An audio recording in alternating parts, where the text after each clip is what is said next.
Amém. Amém. A paz do Senhor Jesus. Amém a todos, gente. Vocês estão bem?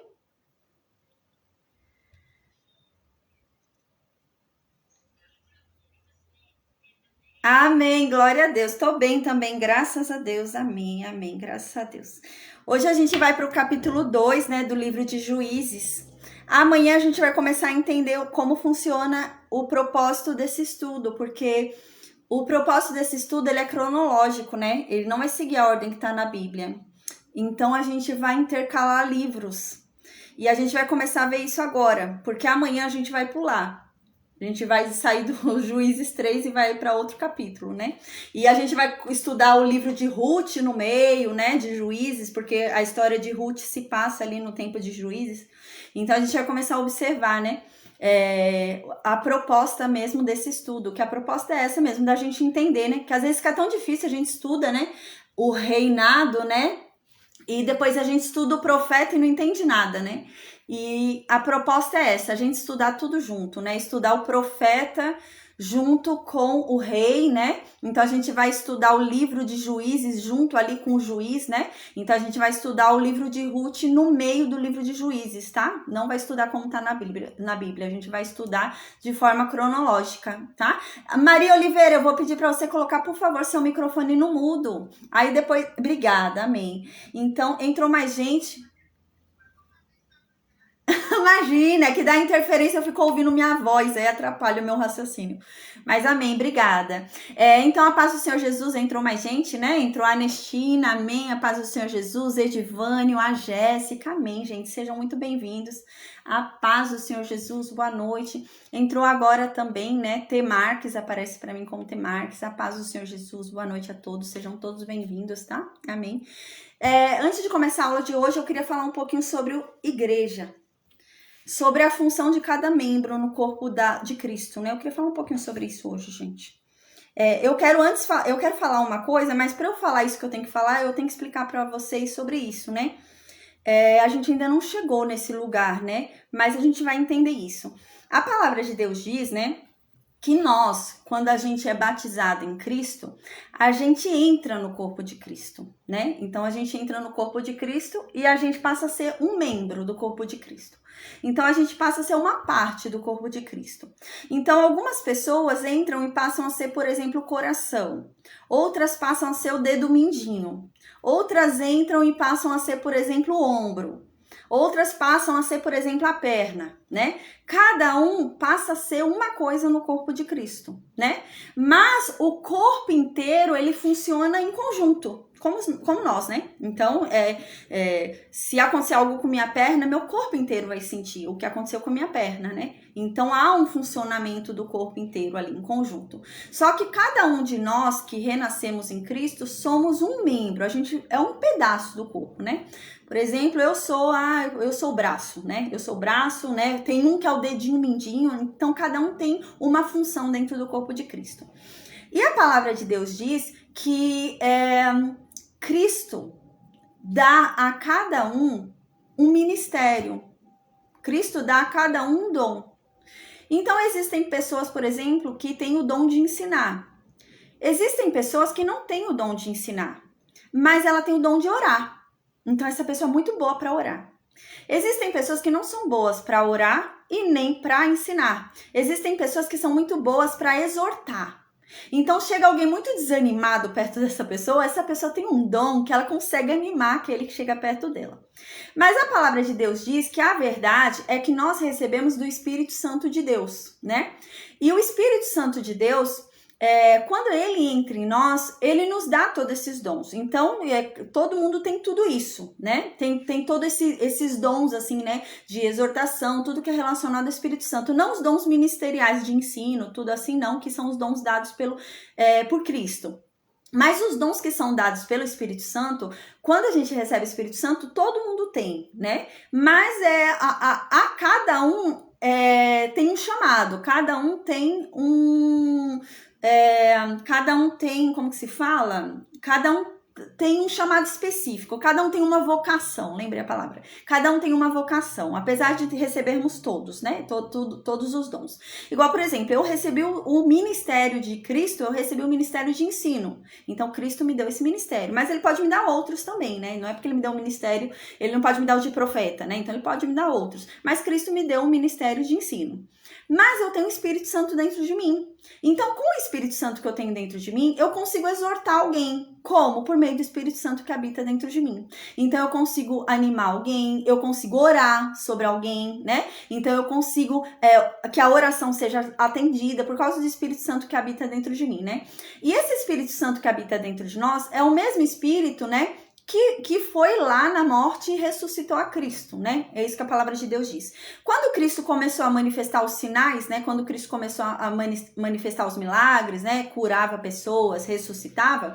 Tudo isso aconteceu depois que ele recebeu o Espírito Santo. Quando ele foi batizado ali por João, né? Veio a pomba, né? E ali foi o Espírito Santo recebido por Cristo. Então, a partir disso, ele começou a operar milagres. Por quê? Porque o Espírito Santo estava dentro dele. Ele não operava milagres como homem. Ele operava milagres porque o Espírito Santo estava dentro dele. Então, ele começou a operar milagres quando o Espírito Santo veio sobre ele. Né? É isso que a palavra de Deus diz. E por isso que Jesus fala, gente... Agora vocês poderão operar milagres ainda maiores do que eu operei. Por quê? Quando eu operei os milagres, eu operava pelo Espírito Santo. Mas lá no céu só estava quem? Deus. Eu estava aqui na terra com o Espírito Santo. Mas agora eu ressuscitei e eu estou à direita do Pai.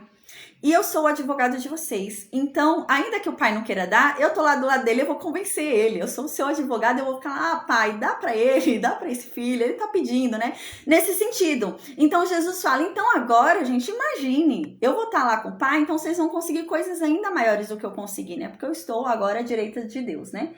Então, nós temos hoje esse Espírito Santo dentro de nós, né? Mas... há uma distribuição dentro do corpo de Cristo, para que não seja pesado para ninguém. Eu vou chegar ao ponto daqui a pouquinho que eu quero chegar.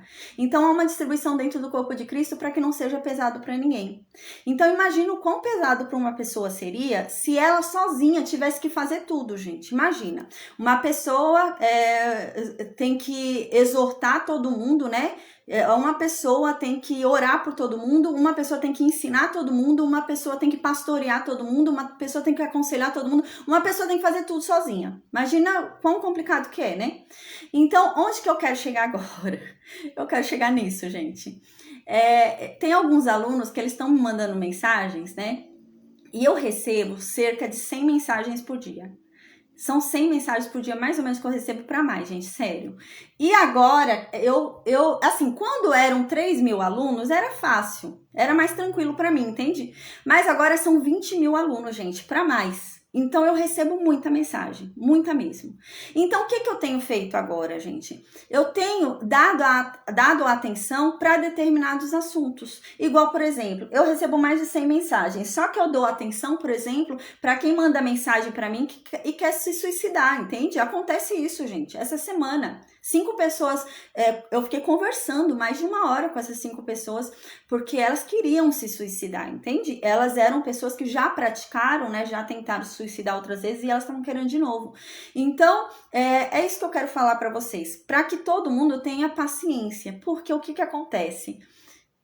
Esse projeto eu não tenho uma equipe comigo. As pessoas às vezes acham que eu tenho uma equipe, né, trabalhando comigo. Eu não tenho. Sou eu e Deus. A minha equipe é Deus e glória a Deus por isso, né? Porque Deus me basta. Mas, gente, eu tenho um corpo humano, né? Eu canso, né? Eu tenho uma vida também, eu tenho as minhas atividades, eu tenho as minhas coisas também, sabe? Então, eu peço para vocês terem um pouquinho de paciência, sabe? Porque realmente... tem perguntas que eu tenho respondido com um pouco mais de rapidez, né? E tem perguntas que eu tenho demorado a responder. Por quê? Porque não são perguntas tão assim, gente, sabe? Igual, tem coisas importantes? Tem. Eu dou sempre prioridade para quem quer aconselhamento, para quem quer orientação, para quem quer oração, né? Esses dias também eu orei bastante para pessoas que me ligaram precisando de oração, entendeu? Então, eu dou prioridade para essas pessoas. E existem pessoas me mandando dúvidas e às vezes eu não respondo respondo as dúvidas, porque eu também preciso de um tempo pra mim, gente. Vocês não têm noção de como eu tô sobrecarregada, sabe? Às vezes é muito difícil. Eu tenho orado muito a Deus pra levantar pessoas, porque o meu maior sonho, a minha maior vontade é essa, sabe? Ter uma coisa organizada, onde exista uma pessoa que seja o ministério da oração e ela passe a orar. Seja uma pessoa que seja um ministério de aconselhamento, ela aconselhe. Seja uma pessoa que seja o ministério de exortação, ela exorte, sabe? Que cada um comece a cumprir a sua missão, sabe? Cada um comece a cumprir ao que foi chamado, né? Eu tenho feito isso e eu não tô aqui reclamando, viu? E todo mundo tem a liberdade de me chamar, que eu tenho o maior prazer em aconselhar, maior prazer em orar, tá? Pela pessoa, maior prazer, né, em ajudar. Mas eu tô falando por causa das pessoas que estão me mandando dúvidas, né? Porque às vezes as pessoas são até um pouco grossas, sabe? Porque eu não tô respondendo, realmente, gente. Às vezes me mandam perguntas assim, sabe? Que são perguntas, quantas vezes Jesus orou na Bíblia, sabe, gente? Não dá, sabe? Sem condições.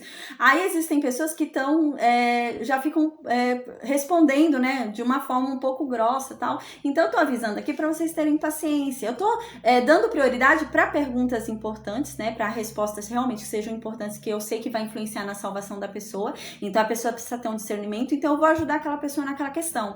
Mas são perguntas que não vão influenciar na questão da salvação dessa pessoa. Eu espero um tempo oportuno que eu possa falar e eu falo, entende? Mas a minha prioridade é essa, é atender realmente quem tá precisando de oração, quem tá precisando de conselho, né? Quem precisa ali de uma exortação. Então muita gente me procura por causa disso, né? Então é isso que eu tenho falado com vocês. Eu tenho o dom, né? Deus me deu um ministério de ensino, né? Mas o Espírito Santo que habita dentro de mim, ele me permite também, né? Que eu ore pela vida das pessoas, e glória a Deus por isso, amém. As pessoas têm entrado em contato comigo e elas têm sentido efeito na oração, e até elas me ligam mais vezes. Você pode orar de novo? Porque funcionou, aquela vez você orou sobre mim, ora de novo. E eu oro, gente, com o maior prazer do mundo, sabe? Mas eu só queria realmente que tivesse um pouco mais de paciência, porque além desse serviço, assim, gente, eu tô fazendo a apostila, né, de Êxodo, tô no capítulo 13, então eu escrevo toda a apostila, eu preparo as aulas, sabe? Então não é pouca coisa, né? É um trabalho que dá um empenho bastante, né? E fora isso, tem uma questão também, um trabalho mental já ocupa muito, né? Já cansa a gente, um trabalho que você precisa usar a mente, né? Mas quando o trabalho é espiritual, gente, cansa muito mais, sabe? Porque há um embate espiritual ali, há uma luta espiritual. Às vezes, teve um caso uma vez, gente, imagina a luta espiritual que é. Teve um caso uma vez de uma moça, né? E ela tava trancada com um estilete na mão, ela queria se matar, e ela falando que ouviu uma voz que não era pra se matar, e eu conversando com ela, sabe? E foi uma luta espiritual muito grande, entende? E eu orando, pregando a palavra pra ela, enfim, graças a Deus, deu certo. Aí no dia seguinte ela falou, fala de novo comigo, sabe? Então é um trabalho, gente, que é um trabalho que exige, né? Exige tempo, e não só tempo, gente. É uma energia que vocês não fazem ideia, sabe? Realmente, às vezes eu termino a aula, assim, principalmente quando acontece alguma coisa assim na aula, né? Às vezes acontece alguma coisa assim na aula e vai muito espiritualmente. Eu termino aqui super cansada mesmo. Por quê? Porque houve um esforço espiritual. E o que acontece? A gente não tem um corpo pra aguentar essas coisas espirituais. Por isso, por exemplo, acontecem coisas espirituais e a pessoa cai no chão, né? Então, porque esse corpo não aguenta, né? Não aguenta essa força espiritual, né? Então, por exemplo, você vê, a pessoa recebeu uma cura muito forte, né? Ela tá ali, recebeu uma oração, a cura foi tão forte que a pessoa caiu e desmaiou, né? A gente já ouviu falar sobre isso. Por que essa pessoa desmaia? Porque ela recebeu um poder espiritual muito forte. Então, esse corpo não aguenta. Então, ela desmaia, né? Então, é a mesma coisa, no mesmo sentido. Você fica muito cansado, né? Então, eu tô falando para que vocês tenham paciência, sabe, gente? Porque há uma carga muito grande, gente. Eu não tô reclamando, eu agradeço a Deus, né, por esse chamado, né? E por esse dom, porque eu sei que a sabedoria não vem de mim, a capacidade não vem de mim, o dom não é meu, porque eu não tenho teologia, sabe? Eu não tenho nenhum estudo assim, mas Deus me deu esse dom, né? Então eu agradeço a Deus por isso. Mas eu peço que vocês ajudem também, Porque a carga é grande, gente. E eu tenho orado a Deus para Deus levantar pessoas para me ajudarem, né? E eu não digo financeiramente, eu digo ajudar mesmo, gente, de me ajudar, sabe? Me ajudar a administrar esse projeto. Porque cresceu além do que eu imaginava que eu fosse crescer. E glória a Deus por isso, não tô reclamando, não. Mas imagina uma pessoa, gente, tá à frente de 20 mil pessoas, né? Então não é fácil. E às vezes ligam, sabe? Tem gente que me liga para falar, para orar, sabe? Então não é fácil, gente, não é fácil mesmo, tá? E existem dúvidas que eu tiro mesmo, porque são dúvidas igual tem muita gente que houve um ensinamento, existe um local, né? Eu não vou nem mencionar o local, mas está tendo lá um falso profeta levantado. E ele fica falando contra a palavra de Deus, fica falando contra o que Cristo falou, né? E essas pessoas estão me procurando muito, de uma determinada nação. E essas pessoas me procuram muito para falar sobre isso, gente. E eu dou muito do meu tempo para explicar. Por quê? Porque isso é importante. São dúvidas importantes, porque vai influenciar na salvação dessa pessoa. Porque tem alguém sendo levantado para falar que Jesus não é Cristo, entendeu? Então, existem coisas que eu dou mais atenção do que outras, tá? Então, era isso. Era para vocês terem um pouco de paciência, tá? Quando me fizerem alguma pergunta, entendam. Se eu não respondi sua pergunta ainda, é porque não é tão importante sua pergunta assim em questão de salvação, né? Então, eu vou responder no tempo certo, né? Mas a minha prioridade realmente, né? São as perguntas um pouco... Tem gente que faz pergunta simplesinha que eu respondo rapidinho, entendeu? Então, não custa nada, eu respondo ali rapidinho, não vai gastar muito tempo. Mas tem pergunta, gente, que não dá, né? Então, demora um tempinho a mais mesmo, tá? Então, era sobre isso, gente. É um desabafo mesmo que eu tô fazendo, né?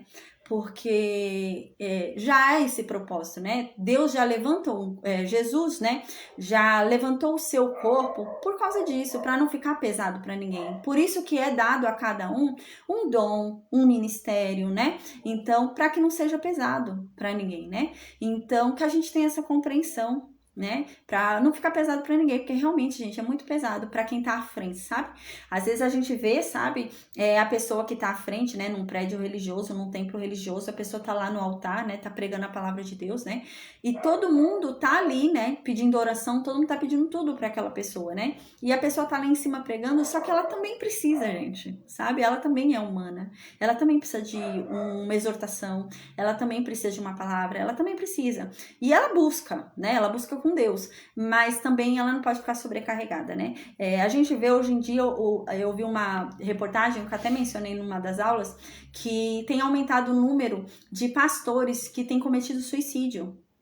E é por causa disso, gente. A carga é muito grande, entende? Porque qual é o intuito da igreja, né? O intuito da igreja é ela se auto-ajudar a ir crescendo, né? Então, os membros, eles têm que se ajudar em si para que ela cresça e o quê? E expanda, né? Para que as pessoas saiam dali, né? Então, tipo, a pessoa tem o dom do ensino. Vocês se congregam, todo mundo se congrega, aquele que tem o dom do ensino, ensina, né?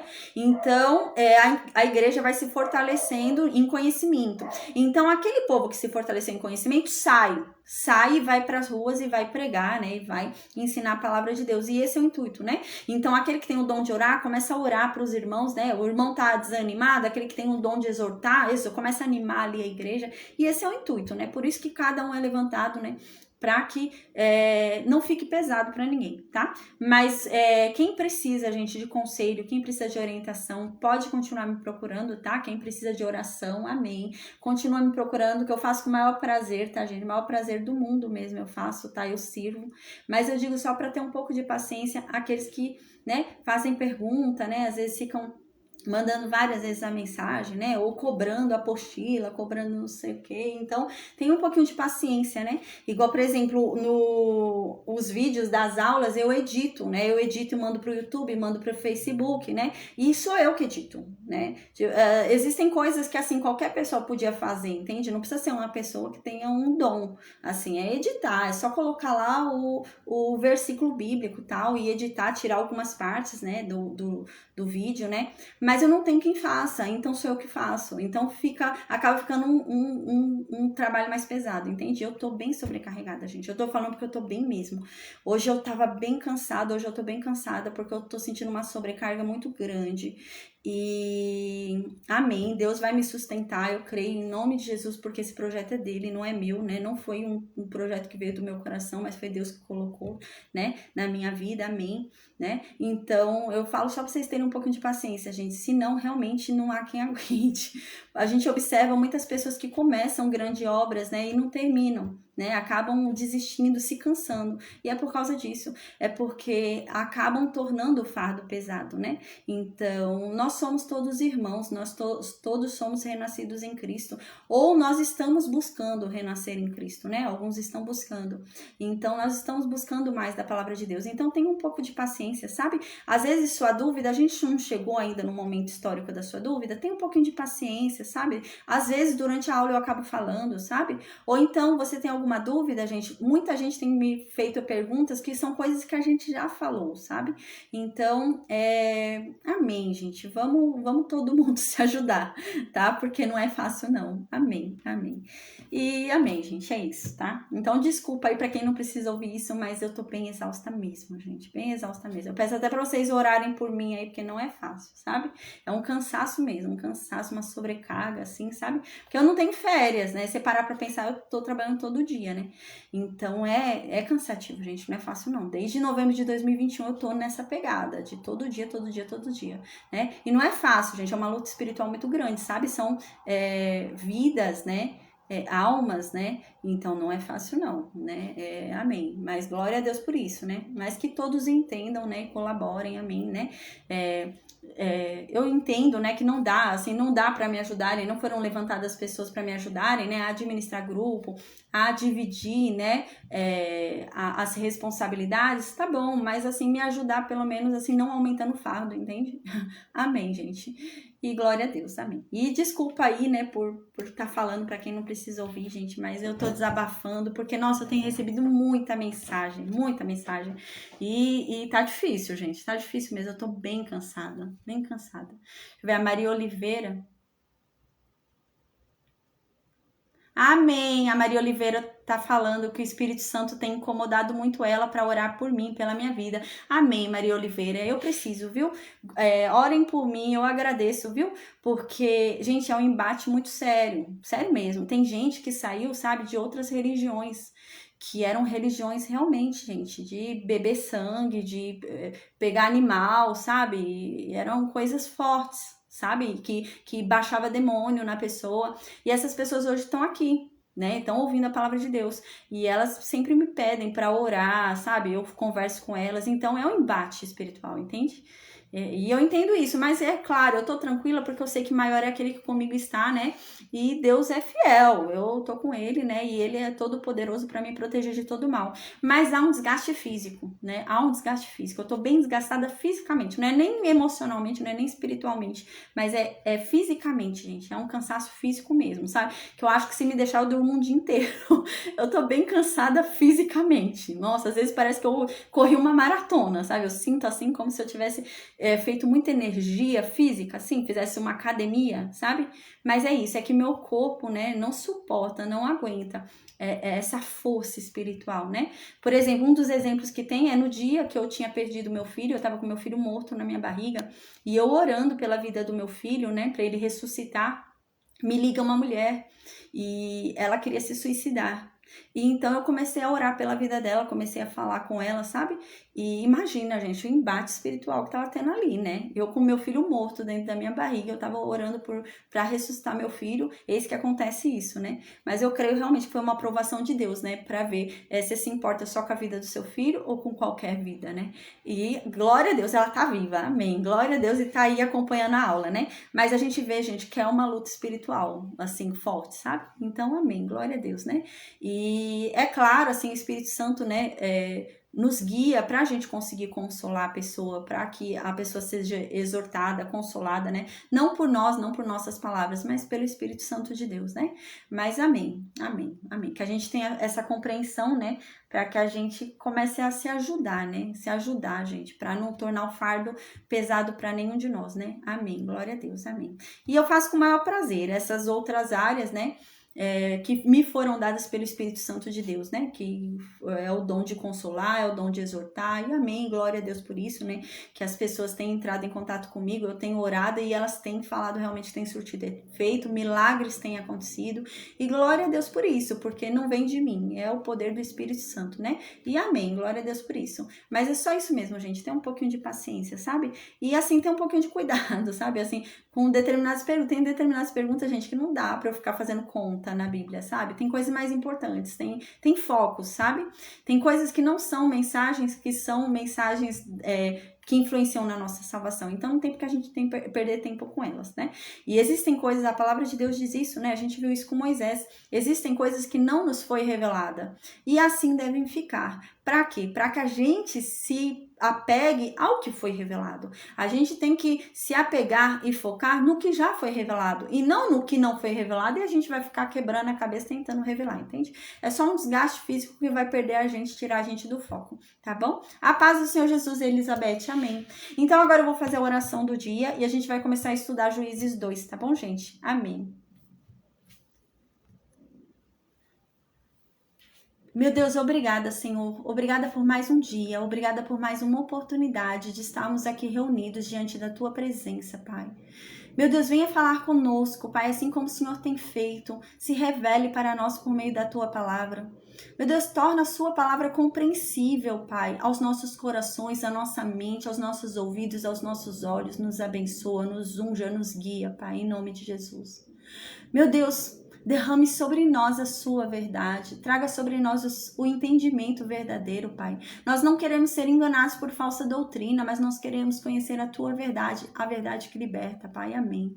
Meu Deus, que o Senhor venha me usar em nome de Jesus, que não seja o meu falar, mas que a sua verdade saia da minha boca, que o seu Espírito Santo me use, Pai, em nome de Jesus, que as suas águas transbordem de mim e saciem a todos aqueles que ouvirem, meu Deus, em nome de Jesus, Senhor. Amém. Meu Deus, que cada palavra que saia da minha boca saia, meu Deus, cheia de ousadia, de intrepidez, de entusiasmo e do teu bom gosto, para que todo aquele que a ouvir, meu Deus, sinta prazer nela, que venha querer te buscar cada vez mais, que venha se entregar a ti em nome de Jesus, Senhor. Amém. Meu Deus, que o Senhor nos fortaleça, Pai, nessa caminhada, que o Senhor nos ajude, Pai, em nome de Jesus. Pois nós sabemos que maior é aquele que conosco está, nós sabemos que Tu é poderoso, Deus. Nós confiamos em Ti, Pai. Se Deus é por nós, quem será contra nós? Ninguém, Pai. Amém. Então, Pai, nos revista com a sua armadura. Coloque sobre nós, Pai, na nossa cabeça o seu capacete, no nome de Jesus, para que nenhuma mentira de Satanás entre em nossas mentes, para que nenhum mal nos toque, em nome de Jesus, Senhor. Nos livra, Pai, de todo mal. Meu Deus, nos abençoa conforme a Tua palavra diz, Pai. Oh, meu Deus, separa o teu povo, porque a tua palavra diz que o Senhor distingue quem é teu. Então, meu Deus, que o Senhor faça justiça para aqueles que são teus, Pai. Em nome de Jesus. Amém. Amém. Então, agora, gente, em Juízes 2, o que acontece em Juízes 2? A gente lembra que Juízes 1, o autor, né, que os judeus declaram que é Samuel, né? Mas a gente viu que há uma dúvida, né? Mas deve ser Samuel também, deve ser. Então, o livro de Ruth também, né? Eles declaram como que Samuel escreveu, a gente vai ver logo logo, né? Acho que semana que vem ou a outra a gente já vai começar a estudar o livro de Ruth. No meio do livro de Juízes, né? Eu falei, a gente vai intercalando os livros na ordem cronológica. E o que acontece no capítulo 1? O autor do livro de Juízes, né? Ele faz questão de mostrar pra gente o cenário da decadência de Israel se formando. Então, ele quer mostrar pra gente como é que Israel entrou na decadência que entrou. Esse é o intuito, né? Então, no capítulo 1, ele mostra a formação desse cenário, o início desse cenário. Como que começou esse cenário a surgir, né? Foi quando Josué morreu, e os anciãos ali, né, que estavam com Josué também morreram, né? Dias depois, pouco tempo depois ali, eles morreram. E então, eis que as tribos decidiram ir tomar posse cada uma da sua herança. E então, quando elas chegaram para tomar posse cada uma da sua herança, eles deixaram lá os povos que antes habitavam, né? Alguns povos continuaram ali, né? os povos que eles julgavam fortes para atirar. Então, aquele povo que tinha carro de ferro, que tinha cavalo, um povo que eles olhavam e julgavam fortes para lutar, eles deixaram lá. E esse é o problema, né? Eles deixaram o povo forte lá. Né? Ó a questão, né? Eles deixaram justo o povo forte lá dentro. E então, a gente terminou nesse cenário, capítulo 1 de Juízes. Josué morreu. Os anciãos que viviam com Josué ali, né, que aconselhavam todo Israel, morreram também. E as tribos decidiram cada uma tomar posse ali da sua herança. E então, chegando lá para tomar posse da sua herança, havia uma total desencorajamento ali, né, para a guerra. Eles não queriam guerrear, não. Eles não queriam guerrear com quem era forte.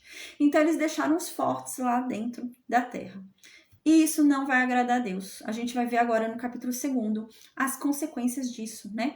Que foi esse cenário que levou Israel à decadência.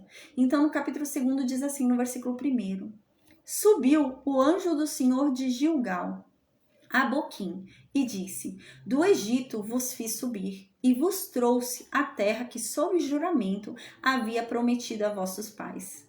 Eu disse: Nunca invalidarei a minha aliança com vocês. Primeira coisa, aqui no versículo 1 está dizendo que subiu o anjo do Senhor.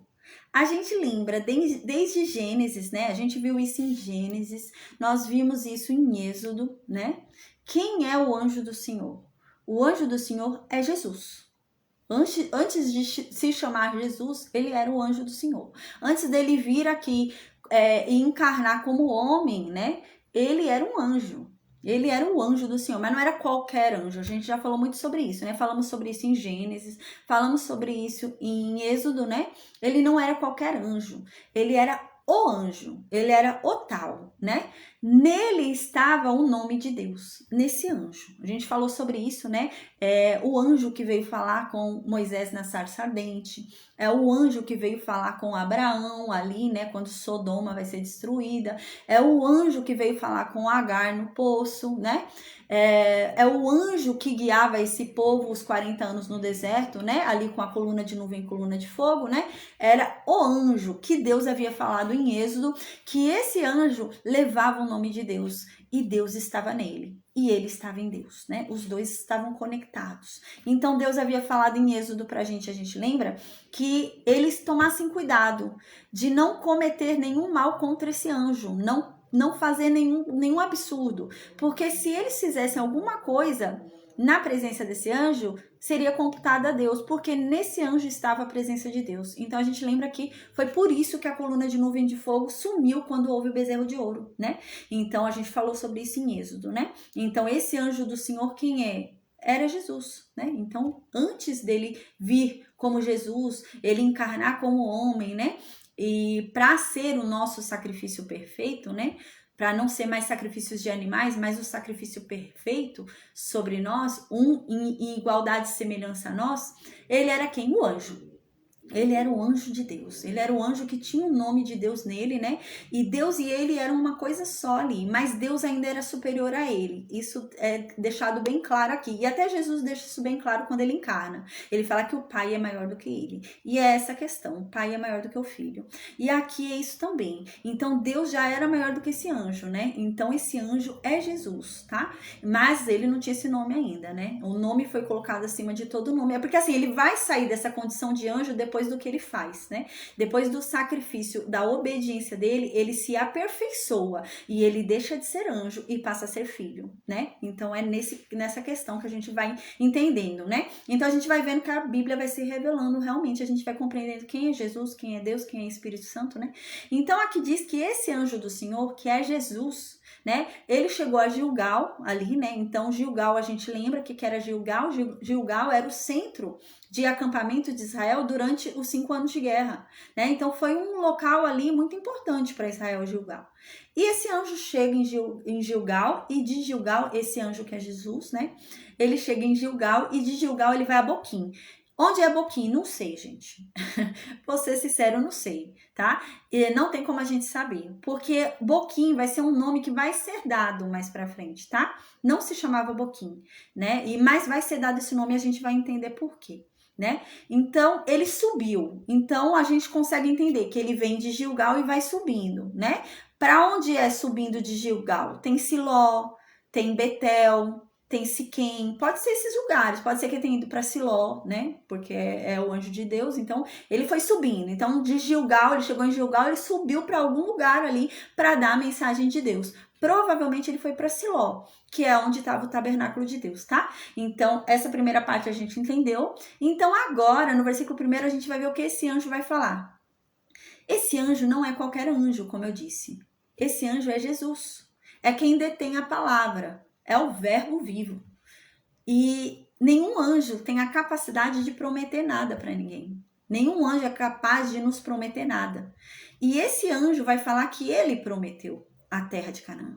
Esse anjo vai falar, olha, eu fiz uma promessa para Abraão, e eu prometi essa terra para Abraão, e eu prometi, né, eu fiz uma aliança com vocês e prometi que jamais tiraria essa aliança de vocês, né? Então não é qualquer anjo aqui não, gente, é Jesus, tá? É Jesus que tá falando aqui, né?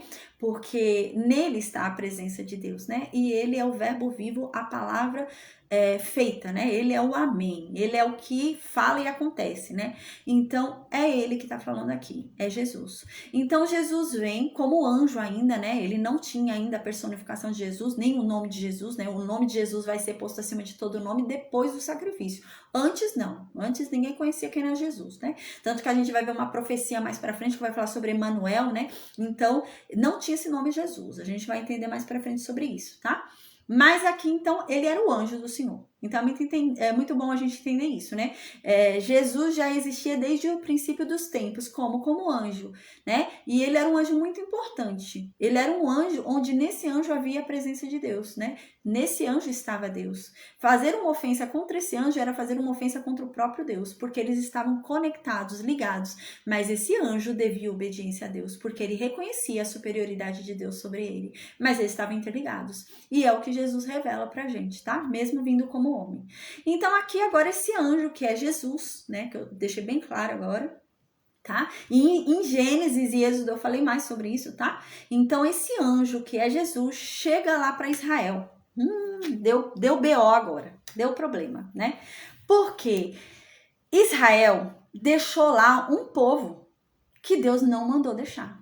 Deus falou o quê? Quando vocês entrarem na herança de vocês, matem todo mundo. Eu não quero que vocês deixem ninguém vivos lá, porque vocês vão se perverter, vocês vão se corromper, vocês são fracos. Se esse povo habitar no meio de vocês, ao invés de vocês converterem esse povo a mim, eles vão converter vocês aos deuses deles. Então, matem todo mundo, para que não ocorra esse problema, né? E até porque a justiça já foi declarada sobre eles, o que eles merecem hoje é a morte, né? Já viu uma justiça de Deus declarada. E eles não cumpriram. Eles não cumpriram a justiça de Deus sobre esses povos e deixaram o povo lá vivo. E pior, deixaram porque o povo era forte, né? Eles falaram, não, vou matar não, porque é um povo que tem carro de ferro, né? Muito forte. E deixaram esse povo lá. E agora vem o recado de Deus para eles. E eis que esse anjo chega ali, né? Subindo Gilgal, chega a Boquim, que nós não sabemos onde é. E deve ser algum lugar próximo ali de Siló, acredito eu. Então chega ali a Boquim, né? E fala, olha, Israel, eu fiz vocês subirem do Egito. Que anjo é esse? É aquele anjo que guiava Israel desde o Egito, na coluna de nuvem e coluna de fogo, que a gente já falou em Êxodo, Jesus. E ele tá falando, eu fiz vocês subirem do Egito. Eu trouxe vocês, Israel, para essa terra. E essa terra eu havia dado em juramento aos pais de vocês. E eu trouxe vocês para cá. E eu disse aos pais de vocês que eu jamais quebraria a minha aliança com vocês. E vocês quebraram comigo. É isso que Deus vai falar, né? É isso que Jesus vai falar aqui, né? Tá? Então agora, no versículo 2 continua. Jesus continua dizendo, né? Jesus ainda era o anjo do Senhor, né? Então, bem aqui no versículo 2, tem um aluno hoje que me mandou mensagem e ele falou, eu não entendo. Se Jesus veio como homem, como que ele sabia que ele ia morrer e ia ressuscitar? Porque Jesus fala, eu vou morrer, mas vou ressuscitar, né? Jesus fala.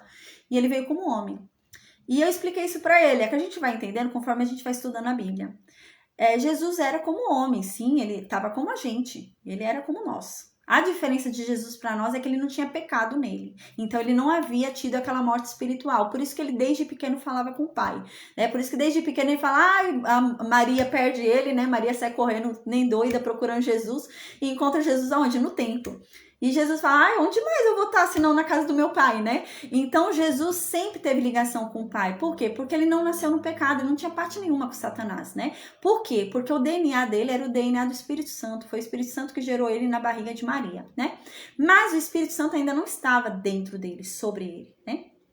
Mas ele foi gerado pelo Espírito Santo. E então ele não tinha tido a perda da conexão espiritual com Deus. Então ele cresceu falando com Deus, né? Até os 30 anos ali ele falava com Deus. E então eis que ele chega com 30 anos ali para se batizar nas águas do Rio Jordão por arrependimento. É claro que ele não tinha que se arrepender de nada, mas ali ele estava ensinando a gente, né? Mas Jesus não tinha que se arrepender de nada porque ele nunca pecou. Mas ele foi ali batizado por João. Naquele momento que ele foi batizado por João, veio a pomba sobre ele, que era o Espírito Santo, né?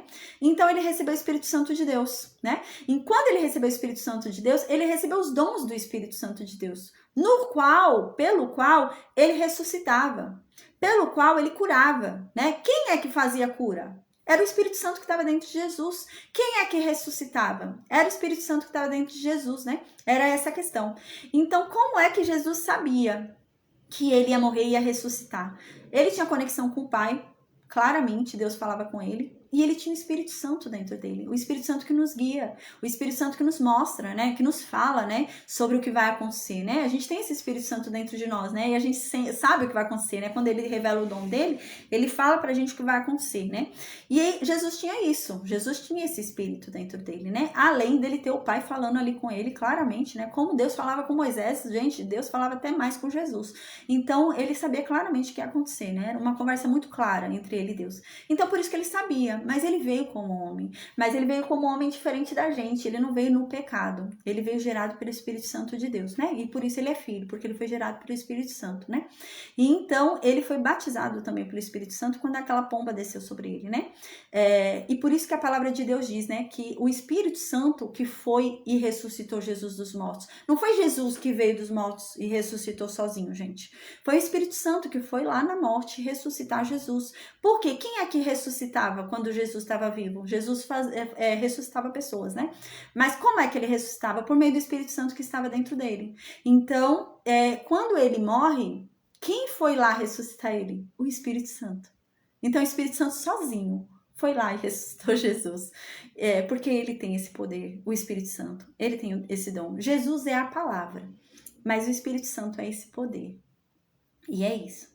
Né? Amém. Mas a gente vai entender isso mais pra frente, tá? Eu tô explicando agora porque às vezes eu percebo que às vezes fica uma certa ansiedade, né? Vocês começam a perguntar coisas assim meio ansiosos, né? E eu vou falando, quando vai dando pra ir revelando, a gente vai revelando, tá? Pra vocês ficarem mais tranquilos. Mas vocês vão conseguir ver o link de tudo isso conforme a gente vai estudando a palavra de Deus. Faz um start na gente, assim, que tudo tem lógica, tudo tem um sentido, se encaixa, sabe? Então, é perfeito, a palavra de Deus é perfeita, sabe? Então, a gente consegue compreender isso.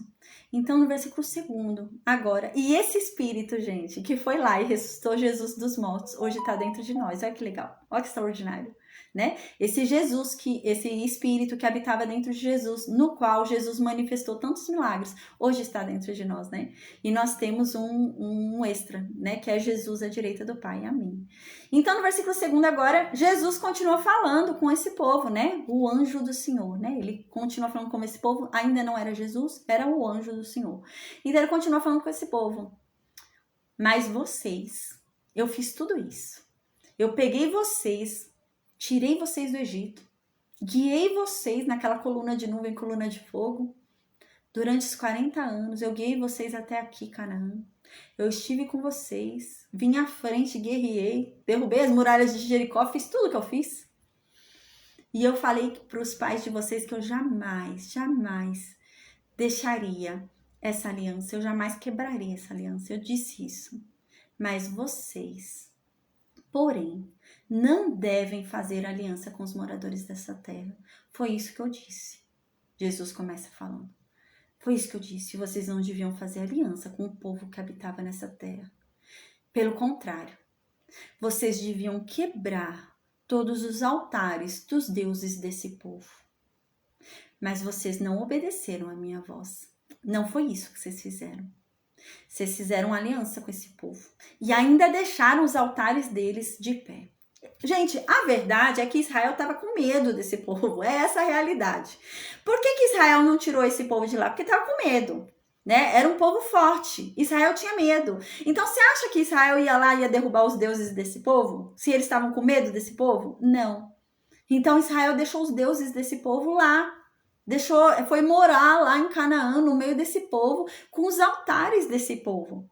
Eles estavam com medo de mexer com esse povo. Essa é a realidade de Israel. E agora Jesus fala isso, né? O anjo do Senhor, né? Que era Jesus, que é Jesus, chega e fala: que foi que vocês fizeram?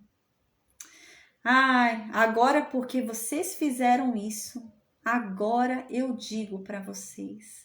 E então no versículo 3 vem a consequência da desobediência de Israel. Aí vem o problema.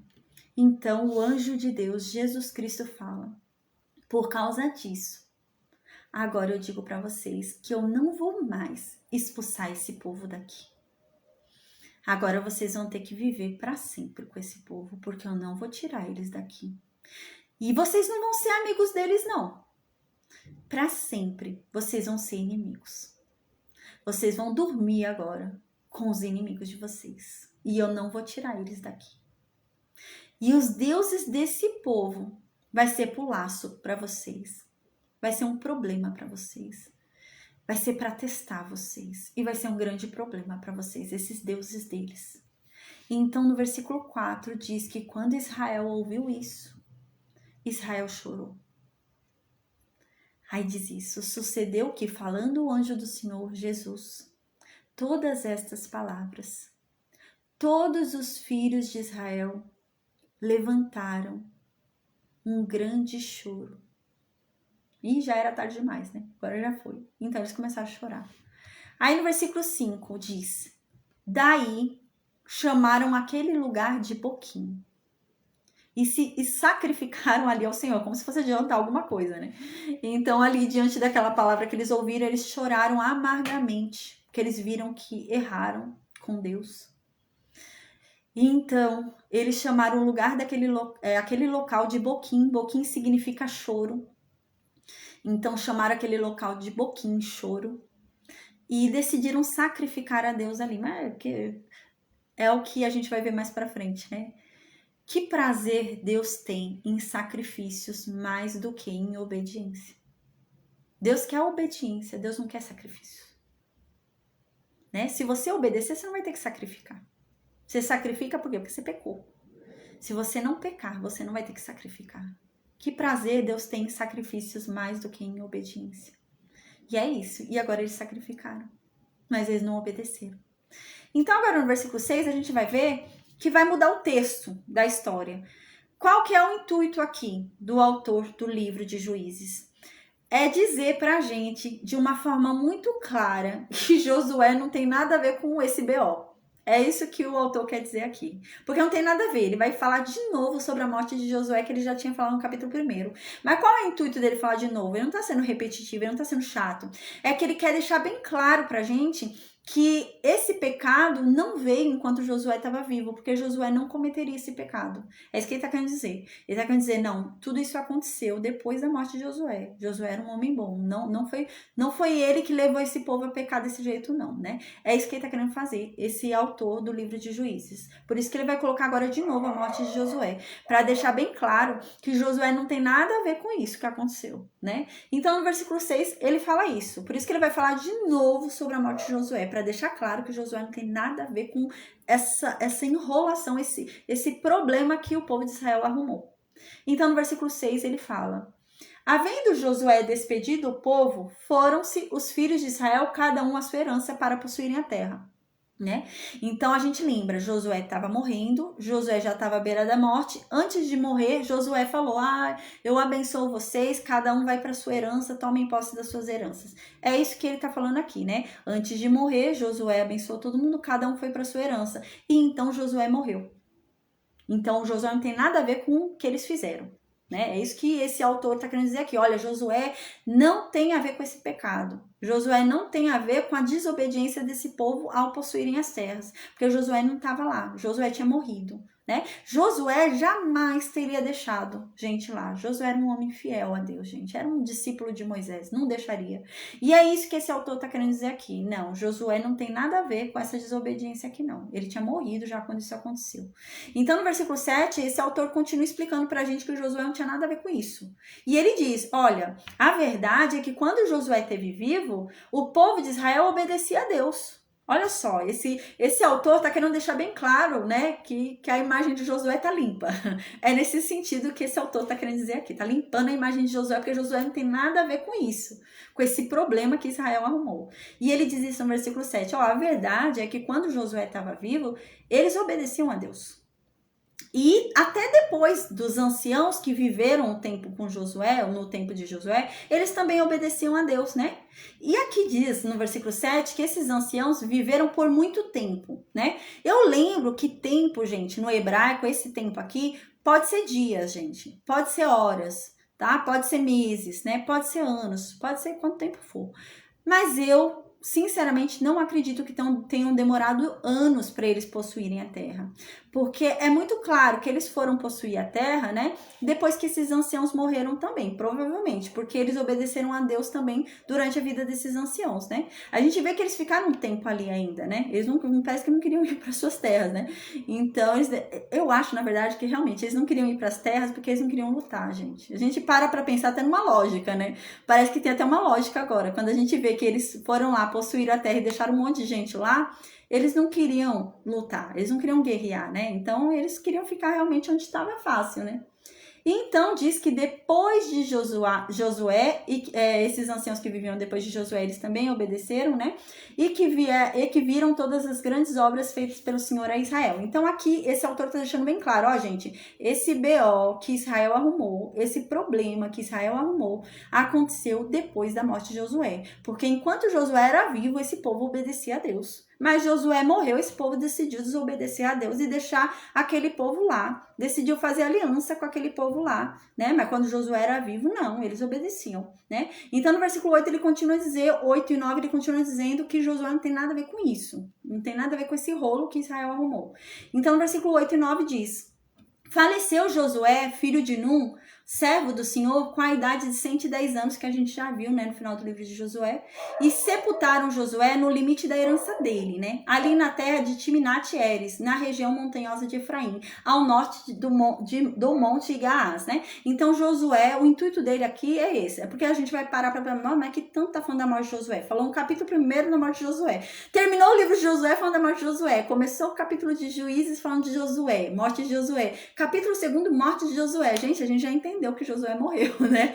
Mas não, o intuito desse autor é deixar bem claro pra gente que essa desobediência ocorreu depois da morte de Josué. Josué não tem nada a ver com a desobediência desse povo, né? É isso. Aí no versículo 10, então, agora, ele vai voltar a falar sobre a desobediência. Ele já deixou bem claro que Josué não tem nada a ver com a história, né? Então, já tá bem claro isso, que Josué não tem nada a ver com esse problema que Israel arrumou. Então, agora, no versículo 10 em diante, ele vai começar a falar sobre o problema que Israel arrumou por desobedecer a Deus depois da morte de Josué. Então, no versículo 10 diz, foi também congregada a seus pais toda aquela geração. E outra geração após eles se levantou, que não conhecia o Senhor, nem tampouco as obras que o Senhor fizera a Israel. O que acontece aqui? Aquela geração que estava com Josué, a gente lembra, aqui a gente vai falar sobre 3 gerações, tá? A primeira geração foi a geração que morreu no deserto. A segunda geração foi a geração que entrou em Canaã. Essa segunda geração que entrou em Canaã é a geração que estava com Josué. E foi a geração que depois da morte de Josué fez bobeira e deixou gente lá viva dos outros povos. Só que essa segunda geração aqui, que o anjo do Senhor falou que não ia mais tirar aquele povo dali e que aquele povo ia ser agora inimigo para sempre, não iam ser aliados deles, não iam ser amigos, né? Então essa segunda geração que ouviu as palavras do anjo do Senhor e chorou em Boquim, morreu. Então, quem agora tá? A terceira geração. Os filhos desses que possuíram Canaã, né? Então a gente está na terceira geração agora, tá? Então uma terceira geração surgiu, a geração dos filhos daqueles que conquistaram Canaã. Então agora diz assim, que esse povo que surgiu agora, que são os filhos daqueles que possuíram Canaã, não conheciam a Deus. Eles não sabiam de Deus. Eles não sabiam nem do que Deus havia feito. Eles não sabiam nem o que Deus fez por eles. Não foi passando de geração em geração, né, o que Deus fez por eles. Morreu. Eles nem sabiam o que Deus fez por eles, né? Então aqui é a terceira geração. E esse povo já não sabia mais nada de Deus. E então no versículo 11, né, vem, o que acontece agora? São os filhos daquele povo desobediente que entrou em Canaã e deixou um monte de povo lá pagão, com um monte de deuses lá falsos. E eis que eles morreram. E quem ficou vivo? Os filhos deles. E os filhos deles não sabiam de Deus. E qual é o problema? Os filhos deles vivem com aquele povo que eles deixaram lá. E com aqueles deuses que eles deixaram lá também. E esse vai ser o problema. Aí no versículo 11 diz que então, essa terceira geração, esse povo que se levantou, começou a fazer o que era mal perante Deus. E eles começaram a servir esses deuses desses povos que estavam entre eles. Eles não conheciam mais o Deus deles. E começaram a servir Baal, começaram a servir os deuses que estavam ali daqueles povos. E então no versículo 12 diz: deixaram o Senhor, o Deus dos pais deles, que havia tirado eles da terra do Egito. E eles começaram a adorar outros deuses, dentre os deuses das gentes que havia ao redor deles. E os adoraram. E provocaram, então, a ira de Deus. Então, esse povo começou a adorar os deuses dos povos que estavam lá no meio deles. Dos cananeus, dos amorreus, dos filisteus que ficaram lá. Eles começaram a se converter para a religião deles, né? Ao invés de converter aquele povo para sua religião, eles que viraram, né? Então, no versículo 13 diz: porquanto deixaram o Senhor e serviram Baal e Astarote. Então, agora, gente, no versículo 13... há um problema tão grande, mas tão grande, que eles já não adoram mais a Deus. Eles já não sabem mais quem é o Deus deles, né? Porque eles agora começam a adorar Baal e Astarote, começam a adorar os deuses dos cananeus. Olha o problema que esse povo arrumou. Então, né, versículo 14, a ira de Deus se acendeu. Então diz que no versículo 14, a ira de Deus se acendeu contra aquele povo. E então Deus entregou aquele povo para os saqueadores. E os saqueadores vinham e roubavam o povo de Israel. Vinham e faziam o povo de Israel de escravos, né? Então aqui diz: então assim Deus entregou Israel nas mãos dos seus inimigos, todos que estivessem ao seu redor. E Israel não vencia mais nenhuma batalha. Aqui nesse capítulo 2, a gente vai começar a observar aqui o que o autor de Juízes faz é um resumão do livro inteiro de Juízes, gente. Do livro inteiro de Juízes, do livro inteiro de Ruth, tá? E até do livro inteiro de Samuel. Faz um resumão de tudo, né? Porque ele vai começar a falar o que vai acontecer durante todo o período de Juízes. Não é só no início.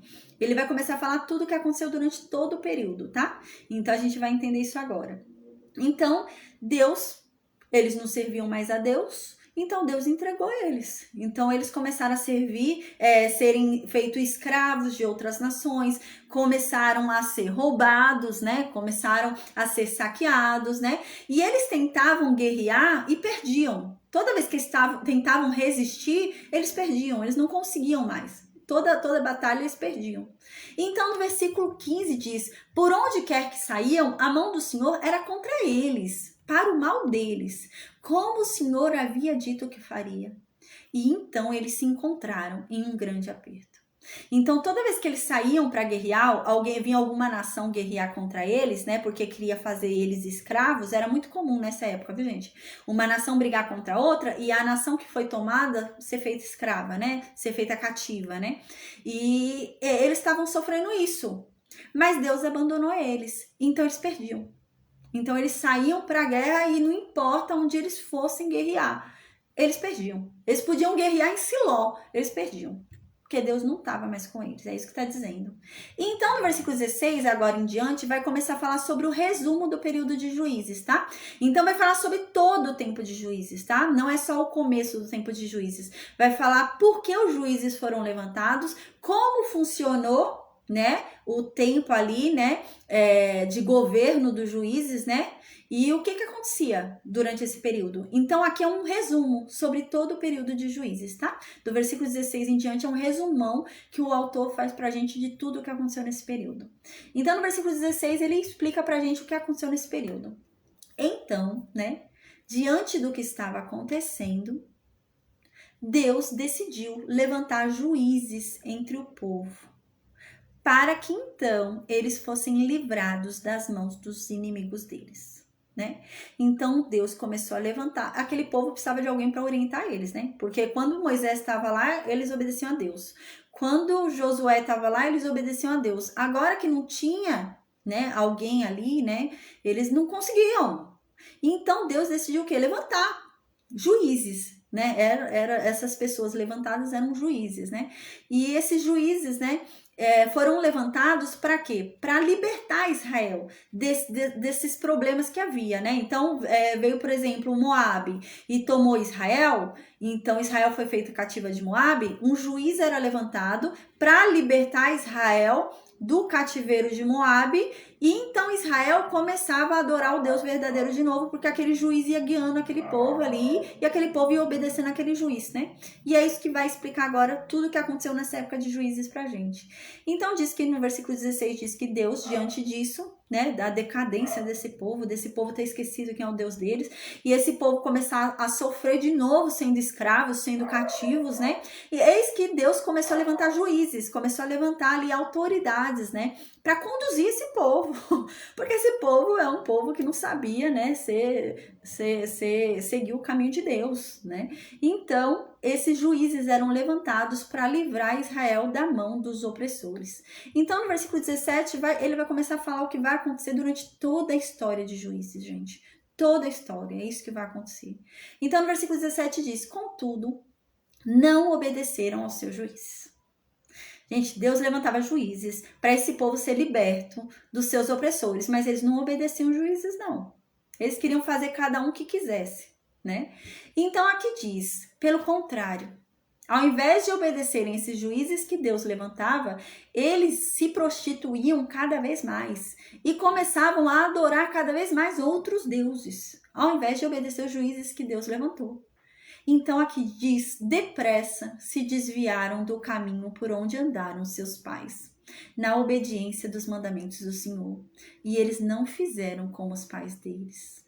Então no versículo 18 continua, quando o Senhor levantava um juiz para Israel, Deus era com o juiz que Deus levantava, né? Então o que acontecia?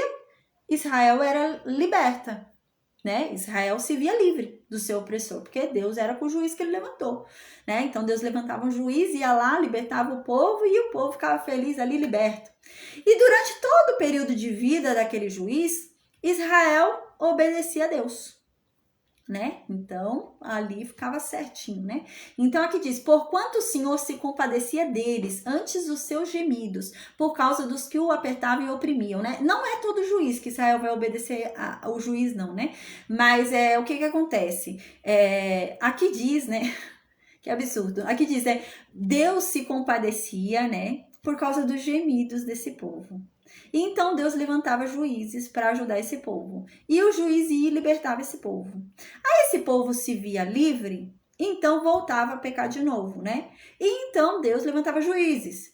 Aí esse povo era liberto. Então esse povo voltava a pecar de novo e cada vez pecava pior do que da última vez, né? É nesse sentido que tá falando aqui, né? Então é assim que vai funcionar realmente, gente. A gente vai ver que é assim que vai ser toda a história de juízes, né? Esse povo vai se afastar, vai começar a servir outros deuses, Deus vai se irar e vai deixar esse povo ser levado pelos inimigos deles.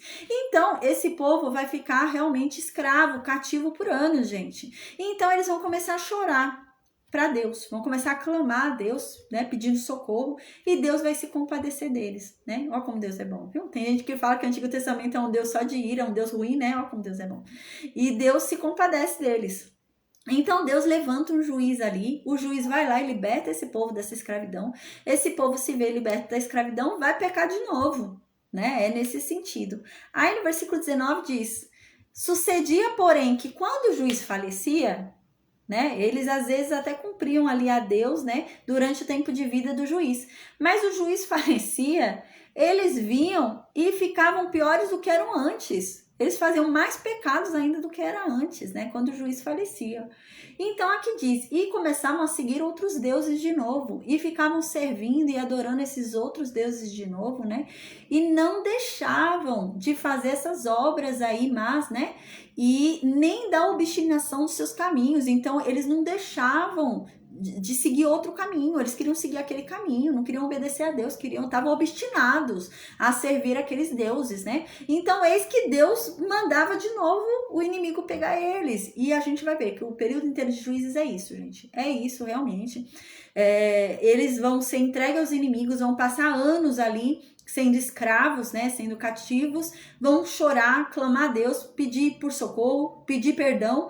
Deus vai ficar com dó, né, deles. Deus vai levantar um juiz, o juiz vai libertar eles, eles vão ser libertos. Eles até obedecem, dependendo do juiz ali, eles obedecem a Deus durante a vida do juiz. O juiz morreu, eles vão e fazem pior do que tinham feito antes, né? E então Deus se compadece de novo, porque eles começam a chorar de novo.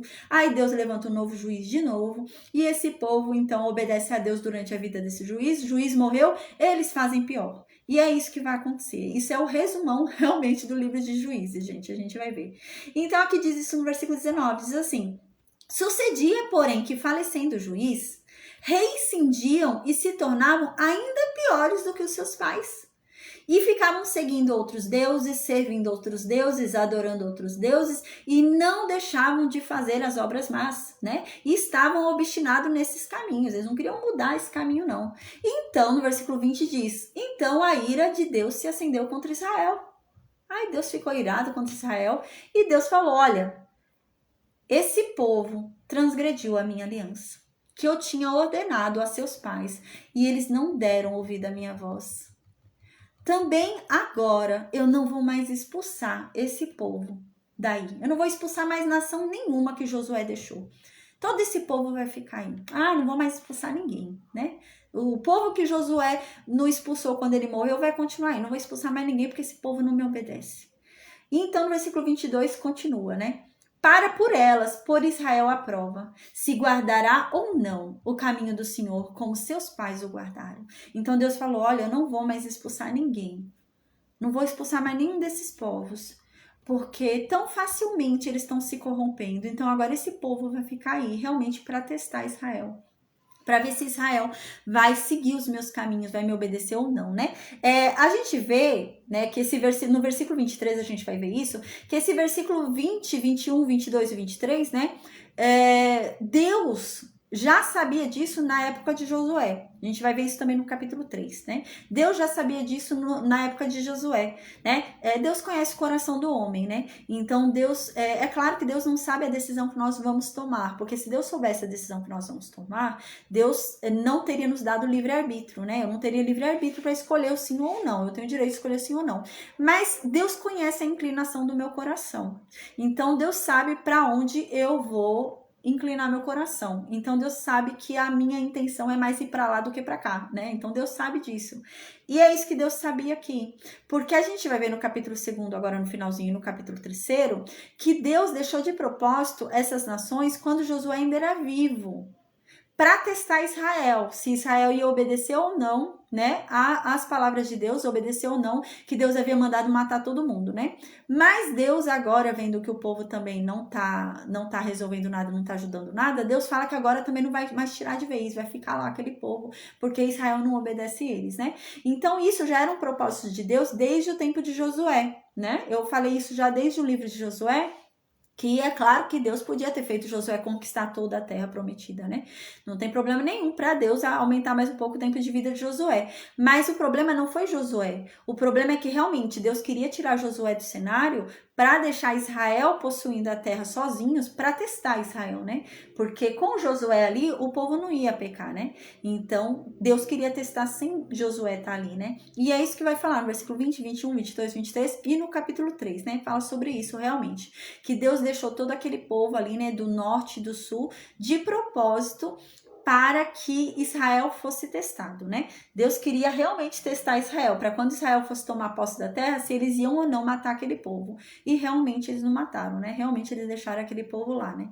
Então no versículo 22 continua dizendo isso que eu tô falando, né? Então eu vou deixar essas nações lá, né? Que Josué não expulsou quando morreu, eu vou deixar elas lá agora para provar vocês, né? Então agora Deus se irou de vez, porque o que acontece? Esse povo entrou na terra de Canaã e deixou lá um monte de povos, né? E então, quando Deus falou o que falou para eles choraram, né? Eles choraram lá arrependidos, né? A antiga geração, né?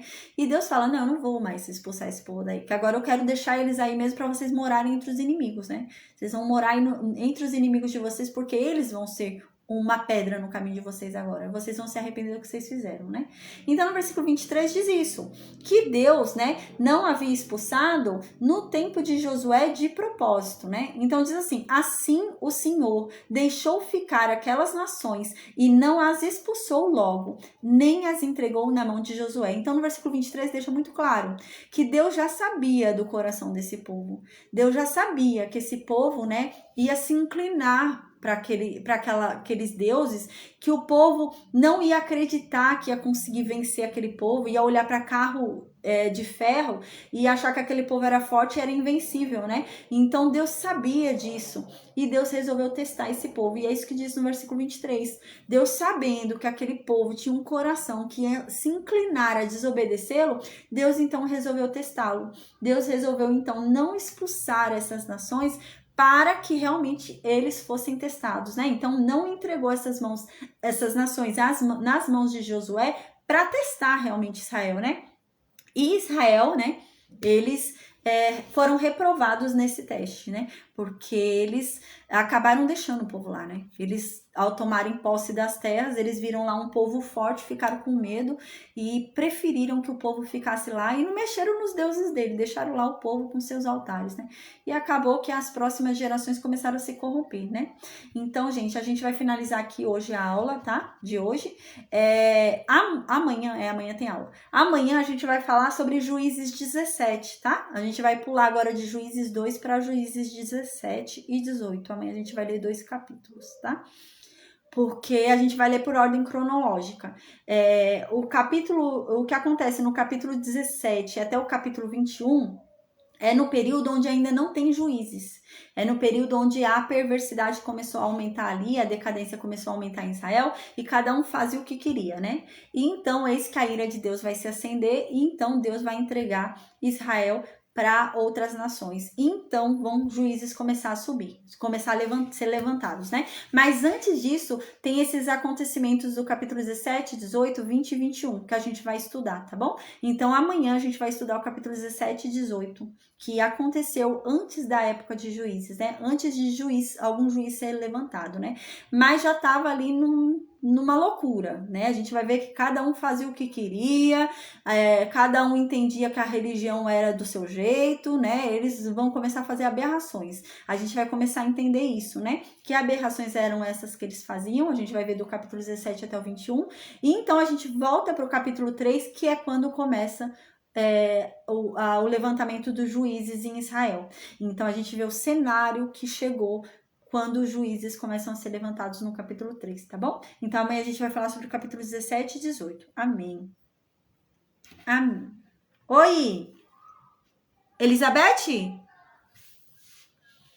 Oi, a paz.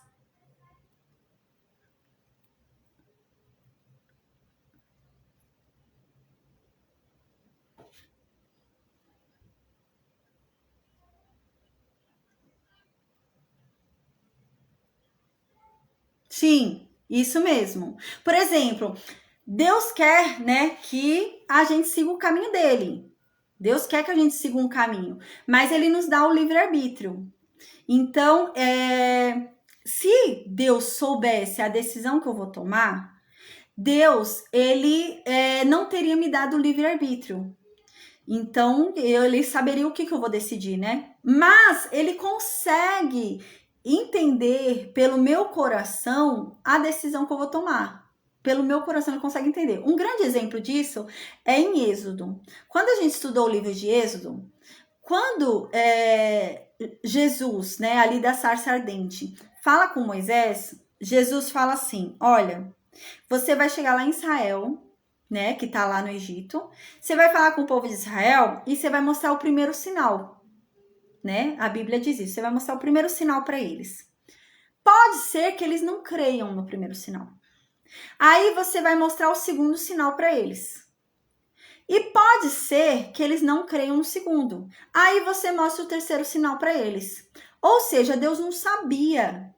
Eles podiam crer ou eles podiam não crer. É isso que Deus fala. Se eles crerem no primeiro sinal, não faça o segundo, Moisés. Se o povo crer no primeiro sinal, Moisés, não faça o segundo.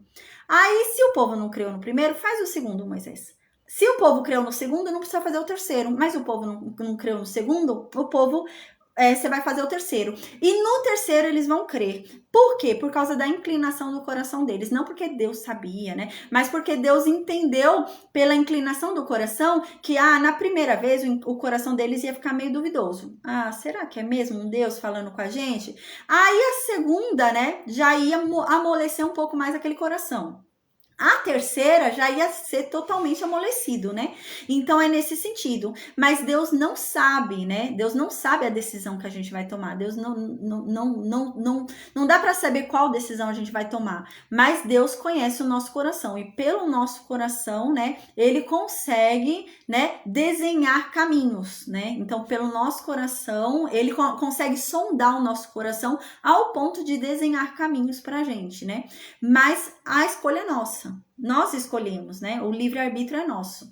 Então, não tem essa realmente, né? De que Deus vai saber o que eu vou fazer. Não. Deus me fala uma coisa. Se eu não quiser, eu não faço, né? Então, Deus não sabe. É uma decisão minha. Igual, por exemplo, hoje eu não vou dar aula, né? É uma decisão minha, né? Ele me deu um chamado para eu vir aqui dar aula. Mas é uma decisão minha eu dar ou não dar. Né? Então é isso. Ele não sabe qual a decisão que eu vou tomar, mas pela inclinação no meu coração, ele sabe o que eu vou fazer. Por exemplo, um grande exemplo disso é o livro de Jó. O livro de Jó inteiro é sobre isso, né? Deus, ele aposta forte em Jó. Mas no finalzinho do livro, Jó quase foi condenado. Ou seja, Deus não sabia que Jó podia chegar àquele ponto. Então, a gente consegue ver que realmente há um livre-arbítrio. Porque o que acontece? Ali houve uma grande aposta. Satanás falou para Deus, né? Deixa eu perturbar Jó aí que Jó vai te rejeitar, Deus, né? E Deus conhece o coração de Jó. Então, Deus falou, não, esse coração nunca vai me rejeitar. Esse coração nunca vai blasfemar contra mim. Mas Satanás não conhece o nosso coração. Satanás não conhece a nossa mente, né? A gente falou isso no livro de Jó. Mas Deus conhece. Deus conhece nossos pensamentos e conhece o nosso coração. Então, ele sabe para onde a gente vai tender, né? Para onde a gente vai inclinar, né? Então, por isso que Deus fez essa grande aposta, né? Deus fez essa grande aposta com Satanás, né? Porque Deus conhecia o coração de Jó, né? Deus jamais ia ceder a um capricho de Satanás. Deus não é assim. Então, Deus não ia deixar Satanás provar Jó do jeito que provou por puro capricho. Então, Deus conhecia o coração de Jó. Então, Deus falou, não, isso vai ser bom para Jó também. Porque Jó vai crescer com isso.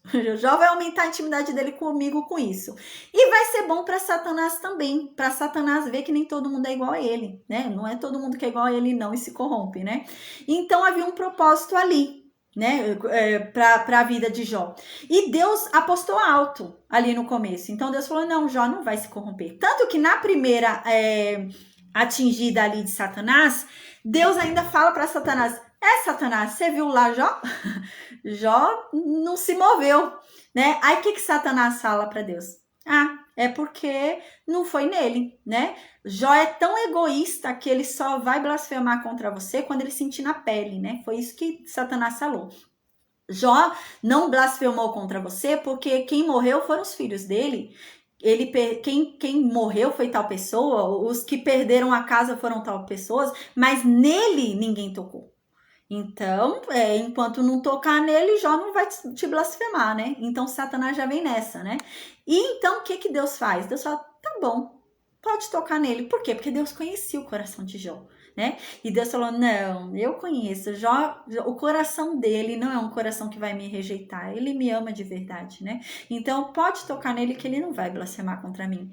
E então, Satanás vem e toca, mas toca de uma forma severa, né? E Deus ainda fala para Satanás, olha, só não tire a vida dele. Mas pode tocar nele. Até o limite da morte dele, você pode tocar nele, né?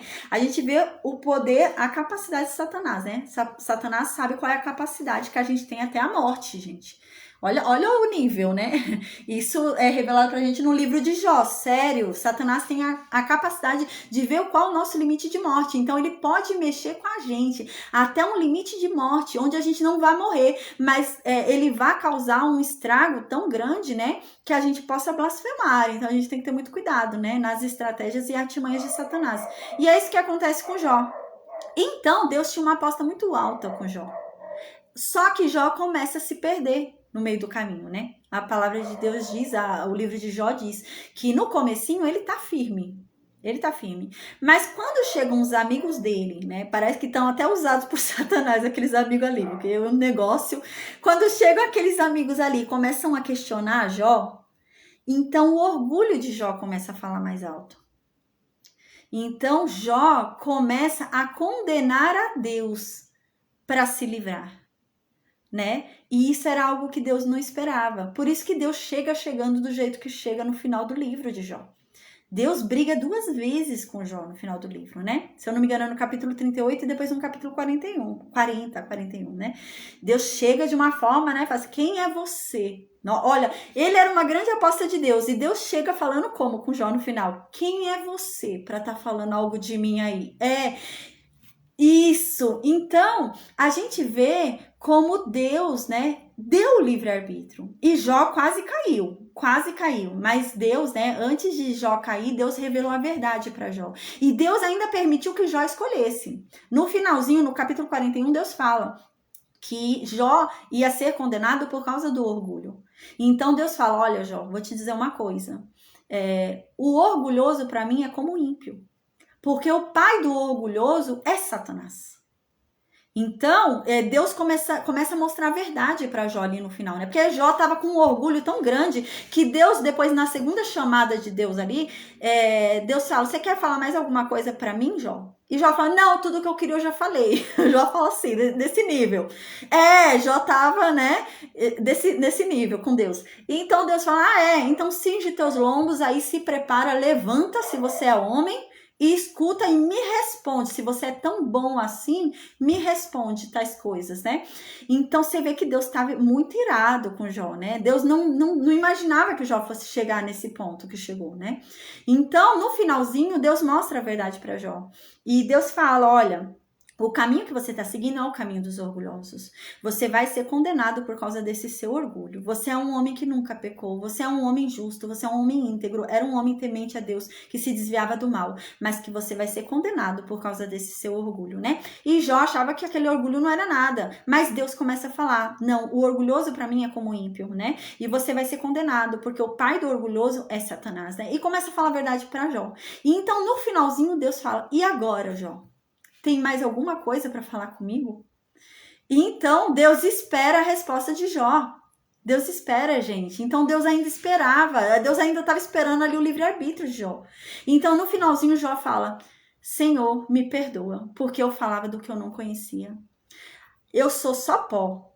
Eu nada mais sou do que pó, né? Eu te conhecia de ouvir falar, mas agora eu tenho intimidade contigo. Me perdoa porque eu nada sou. Então ele realmente entendeu. Ele entendeu o negócio ali, né? Mas você observa as nuances do livre-arbítrio, entende? Então você vê que realmente Deus não esperava que Jó fosse chegar nesse nível, não. Deus não esperava. Porque no finalzinho Deus falou, Jó, você tá indo com Satanás, Jó. Porque era esse o nível de Jó. Jó tava indo com Satanás. O Satanás estava ganhando quando Deus chega no final. Era essa a condição que estava tendo. E Deus não teria apostado com Satanás ali no começo se tivesse percebido isso. Então Deus apostou porque realmente, pelo coração de Jó, pela inclinação do coração, ele jamais blasfemaria contra Deus, né? Mas por causa do seu orgulho, quando ele começou a ser insultado ali, né, pelos amigos, quando os amigos começaram a insultar ele preferiu condenar Deus, né, para se ver livre. Então ele começou a falar que Deus era injusto, né? Que Deus não sabia o que estava fazendo. Ele começou a falar isso, Jó, né? Então, a gente vê que Deus deu o livre-arbítrio, sim. Todos nós temos o livre-arbítrio, né? A pergunta da Elizabeth foi sobre o livre-arbítrio, né? Porque eu falei um pouquinho hoje sobre o livre-arbítrio. E é isso, Deus nos deu o livre-arbítrio, sim. É por isso que a palavra de Deus diz que Deus quer que todo mundo seja salvo, né? E é por isso que Deus é tão longânimo, né? A paciência dele tá tão grande e às vezes parece que Jesus está demorando para voltar, mas não é isso, é que Deus quer salvar o maior número de pessoas, né? Mas, né, ele não obriga ninguém a ser salvo.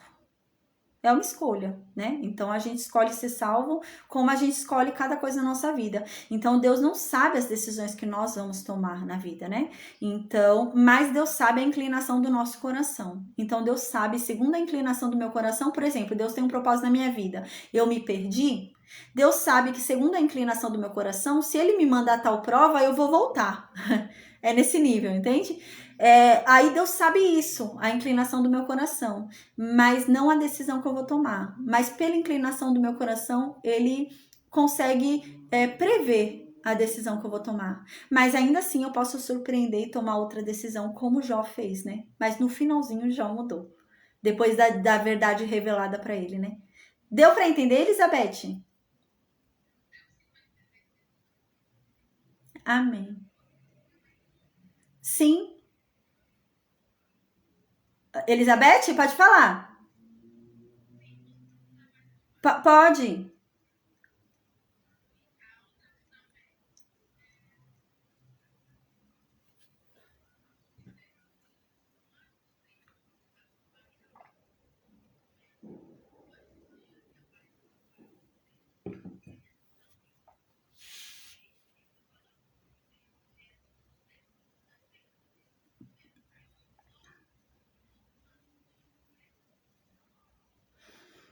Então, a Elizabeth está perguntando quem é que falava com Moisés, se era Jesus ou se era Deus, né? E se Deus e Jesus são uma pessoa só, né? Então, o que acontece? Jesus é quem falava com Moisés. Na sarça ardente, quem falou foi Jesus, né? Então, era Jesus que falava ali com Moisés, tá? Existem alguns momentos onde na coluna de nuvem o próprio Deus vinha falar com Moisés. A gente vê que tem até um nome ali realmente de Deus. Então era o próprio Deus que falava com Moisés na coluna de nuvem. Por isso tem um determinado momento que fala, né, que Moisés pediu para ver a face de Deus, né? E Deus falou: não, a minha face você não pode ver, né? Porque se alguém vir a minha face, essa pessoa não vai conseguir resistir, né? A minha glória. Mas eu deixo você me ver indo embora. Então, ele viu Deus. Ele viu Deus indo embora ali, né? Jesus, às vezes, vinha aqui, né? Mas ele se apresentava igual na sarça ardente ali, tudo, né? E ele já veio igual, ele veio como um homem ali, né? Para falar com Abraão, para falar com Agar, né? Mas ali, em determinados momentos, quem aparecia para Moisés era o próprio Deus, né? Por isso que diz que Deus fala: olha, eu falo, quando ele foi chamar a atenção de Miriam e Arão, né? Porque eles começaram a falar que eles também eram profetas, né? Eles começaram a falar: mas por que só usa Moisés? Eu também falo com Deus, né? E Deus fala: como vocês falam assim do meu servo? Quando eu quero falar com um profeta, eu falo por meio de sonhos e de visões. Mas quando eu quero falar com Moisés, eu falo face a face. Então, Deus falava com Moisés e Jesus também falava com Moisés, né? Então, a gente vê que alguns determinados momentos ali foi Jesus que falou. Mas ali, por exemplo, dentro do tabernáculo, onde havia ali o tabernáculo, que havia aquela coluna de nuvem e a manifestação da glória e a presença, isso, ali era Deus, não era Jesus, era Deus. Jesus era como um general do exército, entende? Por exemplo, quando foi para ser chamado para a batalha na sarça ardente, que foi o chamamento de Moisés, foi Jesus, né? Quando, por exemplo, foi... Mas era santo lugar. Você vê que onde está Jesus é a presença de Deus também. Por isso que ele teve que tirar as sandálias, né? Então é a mesma coisa. Então a gente vê, por exemplo, também quando foi falado lá com Agar ia fugir. Então foi dado o nome, era Jesus, né? Então quando foi falado com Abraão, quando ia lá acabar com Sodoma, foi Jesus, né? Mas quando se monta o tabernáculo, é para quem morar dentro do tabernáculo? Entre aspas, né? Hoje nós somos a casa de Deus. Mas quem moraria ali? Deus, né? Então, quando estava ali no tabernáculo, quem falava com Moisés ali do tabernáculo? Deus. Era a glória de Deus, era Deus que falava ali do tabernáculo com Moisés. Mas durante todas essas caminhadas, né? Quem falava com Moisés era Jesus, né? Mas no tabernáculo era Deus, porque ali era a casa de Deus, né? Então quem falava ali era Deus. Mas, por exemplo, igual durante a caminhada do Egito, até ali os 40 anos no deserto, onde era conduzido por uma coluna de nuvem, coluna de fogo, quem é que conduzia? Jesus, né? Não era o Deus que ficava fazendo, não era Deus que fazia toda essa caminhada, né? Vinha Jesus. Mas quando se montou o tabernáculo, tinha a Arca da Aliança, o Santo dos Santos, quem é que ficava dentro do Santo dos Santos? Deus. Não era Jesus, é Deus.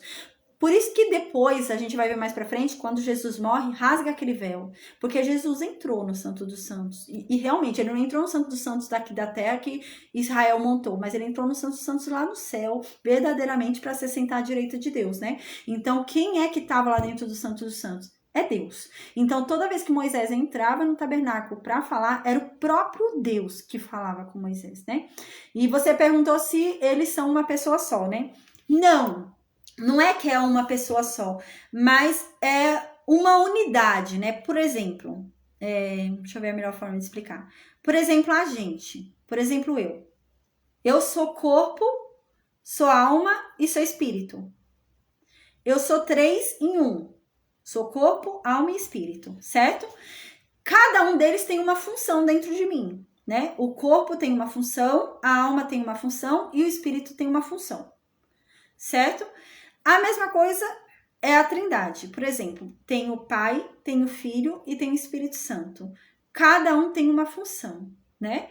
O Pai é a função da criação, né? É a função ali do poderoso, né? De todo o poder, toda manifestação de poder, né? E o Filho é a manifestação da salvação, né? E a palavra também, né? E o Espírito Santo de Deus, né? É o poder de Deus agindo aqui conosco, né? Porque a gente não suportaria Deus aqui com a gente. A glória de Deus é muito grande para estar aqui no meio de nós, assim, né? Então, o Espírito dele veio, né? Então, o Espírito Santo dele vem dentro de nós, né? Então, são 3. Mas são 3 que têm funções diferentes, como o meu corpo, minha alma e meu espírito, né? Eles têm funções diferentes. Deus, Jesus e o Espírito Santo têm funções diferentes, mas eles não são 3 deuses diferentes, né? Os 3 juntos são uma divindade e separados também, essa é a questão, entende? Mas mesmo separados, eles são uma unidade. Não uma unidade porque sejam um só em si, mas porque eles trabalham em conjunto. Por exemplo, é uma ligação ali total. Por exemplo, no Egito são vários deuses, né? Então, no Egito é um deus para cada coisa. Aí, por exemplo, esses deuses do Egito, eles não trabalham em conjunto. Então, um deus é para uma coisa, outro deus é para outra coisa, mas eles não pensam junto, eles não têm o mesmo propósito, eles não têm aquela ligação, sabe? Aquele raciocínio que querem a mesma coisa, né? Já o Espírito Santo, Jesus e Deus, eles têm a mesma ideia, eles têm a mesma vontade, eles pensam a mesma coisa, entende? Então é nesse sentido. Mas há uma diferença ali, né? Os 3 não estão no mesmo nível, né? A gente vê que, por exemplo, o pai é maior do que o filho, né? Então quem está sentado na principal cadeira é Deus. Jesus está à direita de Deus, mas quem está sentado na principal cadeira é Deus. Então, Deus é maior do que o Filho, né? E o próprio Jesus diz isso na Bíblia, que o Pai é maior do que ele, né? Então, há uma diferença, né? Então, o Pai é maior do que o Filho, né? Então, ele é o Filho, mas há um Espírito Santo que foi deixado conosco aqui, que é o Espírito Santo de Deus, né? E os três trabalham juntos, trabalham em conjunto ali dentro da mesma finalidade. Eles não pensam diferente, eles não têm uma vontade diferente, né? E eles estão interligados de tal forma que um tem a presença do outro, um sabe o que o outro quer, sabe? É nesse sentido. Então, o filho sabe o que o pai quer, né? O pai sabe o que o filho quer. O Espírito Santo sabe o que o pai quer. O Espírito Santo sabe o que o filho quer. Então, eles estão conectados, né? Mas são três pessoas, são três seres, né? Não pessoas, né? Porque o Espírito não é pessoa, o Espírito Santo, mas são três seres ali que eles têm ali, né, movimentações distintas, né? Eles têm ali trabalhos distintos, né? Mas eles têm o mesmo propósito. Então, hoje, por exemplo, são três, né? Tá Deus lá nos céus, que é o Pai, né? Ele tem todo o poder, ele é o criador de tudo, ele é o todo-poderoso, ele é o onipotente, né? Ele é Deus. Então, quem vem abaixo dele? Jesus, né? E Jesus é Deus. Por que que Jesus é Deus? Porque o Filho de Deus é Deus. O filho de um cachorro é um cachorrinho. O filho de um peixe é um peixinho. O filho de um humano é um humano. Mas o filho de um Deus é um Deus.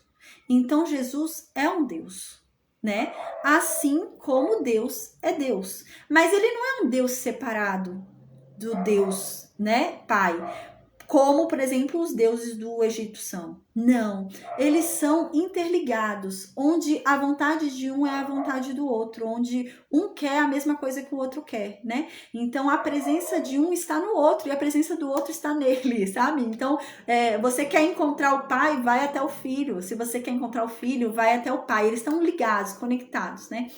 E o Espírito Santo de Deus, né? O Espírito Santo de Deus é aquele que nos conecta a ele, né? Então, nós temos o Espírito Santo de Deus também, que foi nos deixado aqui na Terra, que é o que nos liga a Deus, né? Que é aquele que manifesta o poder, né? A gente vê que os três estão ligados na criação, né? Na criação tem os três. Deus, né, é o Todo-Poderoso que ordena, né? Ele fala, o que ele cria, né, acontece. Quem é que executa a palavra? Jesus. Né? Jesus é o verbo vivo, ele vai lá e executa a palavra de Deus, né? Deus fala, Deus criou com a palavra, né? A palavra é de Deus, mas Jesus é o verbo vivo, Jesus é a própria palavra que faz aquilo acontecer, né? E o Espírito Santo é aquele poder que manifesta aquele agir, né? Que estava naquela palavra. Então, os três estão interligados, os três estão juntos, né? Então, hoje a gente tem o Espírito Santo aqui, né? Jesus está à direita do Pai, o Pai está na cadeira principal, né? E hoje nós temos aqui conosco o Espírito Santo de Deus, né? E qual é a nossa ligação com Deus? Nosso espírito, né? Lá no Jardim do Éden, quando houve a queda, o espírito foi cortado, né? Então, o homem passou a ter o quê? Só corpo e alma. O homem não tinha mais espírito, o homem não tinha ligação com Deus. E o que nos liga a Deus é o espírito. Então, isso foi perdido. Mas Jesus Cristo religou o nosso espírito, né? E não só religou o nosso espírito, como deixou de brinde um espírito aqui. Não qualquer espírito, mas o próprio Espírito de Deus, né? O próprio Espírito que andou dentro dele e que manifestou tantos milagres. O próprio Espírito que foi à morte para ressuscitá-lo, né? Então, esse Espírito hoje está aqui conosco para nos consolar, para nos confortar, para nos animar até que Cristo venha. Porque senão a gente desanima, né? Então, esse Espírito foi deixado aqui para que a gente não desanime, porque Cristo vem. E até que Cristo venha, esse Espírito foi deixado conosco, né? Porque o nosso Espírito nos liga a Deus. A nossa carne, o nosso corpo nos liga ao pó, nos liga a esse mundo, né? E nossa alma somos nós, né? Então é isso, quando a gente morre, o nosso corpo volta ao pó porque é pó. E o nosso espírito volta a Deus porque é de Deus. Mas a nossa alma dorme enquanto espera, né, que haja o julgamento. Então nós seremos julgados, a nossa alma, né? Por isso que fala salvar uma alma, né? A alma condenada, a alma salva. Porque a nossa alma é que vai ser condenada ou a nossa alma vai ser salva, né? Mas o espírito vai voltar para Deus, porque é dele. O espírito é de Deus, né? Esse espírito que foi colocado dentro de nós, que nos liga a ele, nos faz ter contato com ele, é dele, não é nosso, né? Então vai voltar para ele. Quando a gente morre, o espírito volta direto para ele. Nosso corpo é pó, volta pro pó. E nossa alma dorme até que Cristo venha. E então haja o julgamento. Amém. Deu para entender?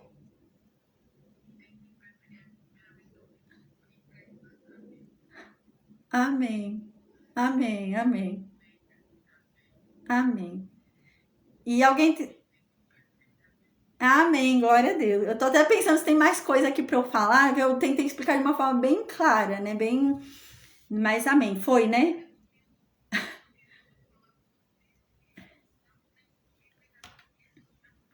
Isso mesmo. Amém. Isso mesmo, amém. Glória a Deus.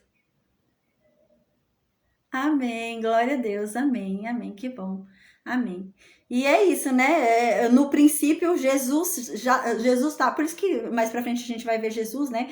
E vão falar pra ele, quem você pensa que é? Você é melhor que Moisés? Você é maior que Moisés, por acaso, né? E então ele fala, você é melhor que Abraão, né? E ele fala, antes de Abraão já existia, eu existo desde o princípio dos tempos, desde o princípio do mundo, né? Então, eu existo há muito tempo, né? Então, eu tô aqui há muito tempo, Jesus fala, né? E então, Jesus também fala sobre isso, né? Eu sou o pão vivo que desceu do céu, né? Para que vocês comam de mim, vocês têm que comer de mim, né? Para que então vocês sejam reavivados, né? Para que vocês vivam. Vocês precisam de comer de mim, porque eu dou vida, né? Aquele maná não dava vida, mas eu dou vida, né? E, por exemplo, antes de Jesus vir à terra, né?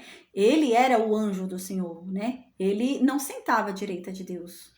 Não, ele era um anjo, ele era como um anjo executor, né? Ele era um anjo general, ele era um anjo que Deus falou, tô fazendo. Sabe aquele funcionário que você fala qualquer coisa, ele está na frente e faz, né? É assim que eu penso, é assim que eu penso que Jesus era. Então Jesus era o anjo do Senhor, então era um anjo que tinha nele o nome de Deus, né? Então ele ia e fazia tudo que o Pai mandava, tudo que Deus mandava ele fazia, né? Então eis que, né, passa essa caminhada dele, né, tendo um contato direto ali com o povo da promessa, o anjo do Senhor, né? E então eis que surge a necessidade realmente do cumprimento da promessa no tempo certo, né? Então esse anjo do Senhor, ele então é colocado na barriga de Maria. É esse anjo. Aquele que foi gerado na barriga de Maria é o anjo do Senhor, esse que tem um contato com Deus, né? Então ele foi gerado não pela DNA humano de um homem, né, para trazer em si o pecado, mas ele foi gerado pelo Espírito Santo de Deus. E então ali ele se tornou filho. Até então ele não era filho de Deus. Ele era o anjo do Senhor. Por isso que não é falado filho, entende? Ele era o anjo do Senhor. Era aquele anjo, né, que sai à frente, parece que ele era o anjo, né, que se joga na frente, né, para defender a pessoa. É assim que eu vejo. Então ele era o anjo, né? Ele era um anjo que tinha tanta intimidade, tanta intimidade, que a presença de Deus estava nele, né? De tão íntimo que ele era de Deus, né? E então esse anjo, você vai observar ele durante toda a caminhada, né? Ali junto da promessa, você observa ele andando ali, né? Com o povo da promessa, o povo de Israel. Então eis que chega um momento e ele é colocado, esse anjo do Senhor é colocado na barriga de Maria, né? E como que ele vai ser gerado ali, né? Ele vai ser gerado por meio do Espírito Santo, né?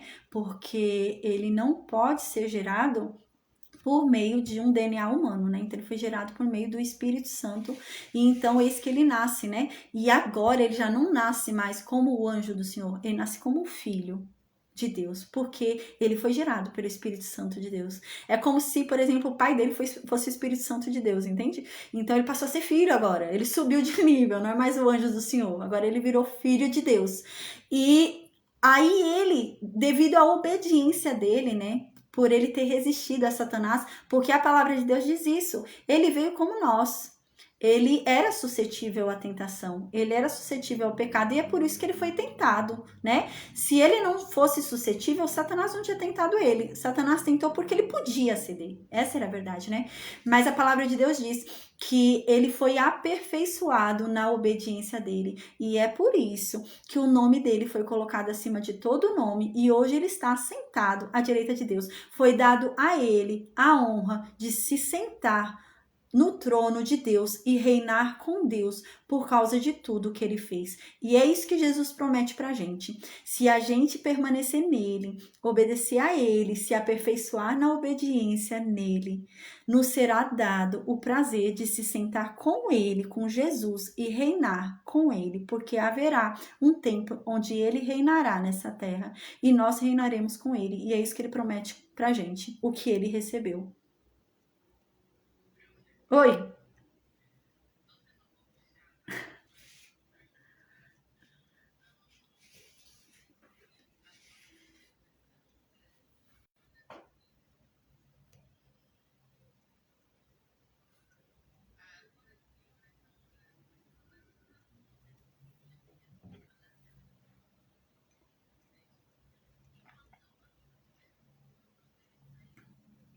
A Elizabeth, ela tá perguntando porque na palavra de Deus diz que a glória de Deus, ela é tão grande, né, que nós não suportaríamos, né? E Deus disse isso para Moisés. Ela falou, mas e quando a gente for para o céu? Como que a gente vai aguentar a glória de Deus? A palavra de Deus diz que a gente não vai para o céu com esse corpo, né? Então, o que acontece? A gente morre, a nossa alma descansa, né? O nosso corpo é pó, volta para o pó. Nosso espírito volta para Deus, que é de Deus. E a nossa alma dorme. Eis que no grande dia todos ressuscitarão e receberão um novo corpo. Esse corpo que nós receberemos suportará a glória de Deus. Então a gente não vai morrer, entende? Esse corpo hoje que eu tenho não suporta a glória de Deus, né? Porque é um corpo caído. Por exemplo, você quer um exemplo muito bom para eu dar agora? No Jardim do Éden, antes da queda, Adão e Eva andavam pelo jardim junto com Deus. Eles falavam com Deus. Eles andavam no jardim com Deus. Eles tomavam um cafezinho com Deus. Era nesse nível. Então, depois da queda já não podiam mais. Por quê? Porque aquele corpo corruptível não suportaria a glória de Deus. E é isso hoje. Hoje esse corpo corruptível, herdado do pecado, não suporta a glória de Deus. Mas no grande dia nós seremos revestidos de um corpo incorruptível. E esse corpo suporta a glória de Deus. É, por exemplo, o mesmo corpo que Adão e Eva tinham quando eles andavam lá no Jardim do Éden. Eles andavam lá com Deus andando no meio deles. Eles ficavam falando com Deus ali no meio do jardim, andando, né? E vai ser nesse nível. É esse nível, assim, que a gente vai estar. Amém, amém, amém. Então, mais nenhuma dúvida, Elizabeth? Ah, amém, glória a Deus. Alguém tem mais alguma dúvida, gente? Oi, Eliane, a paz.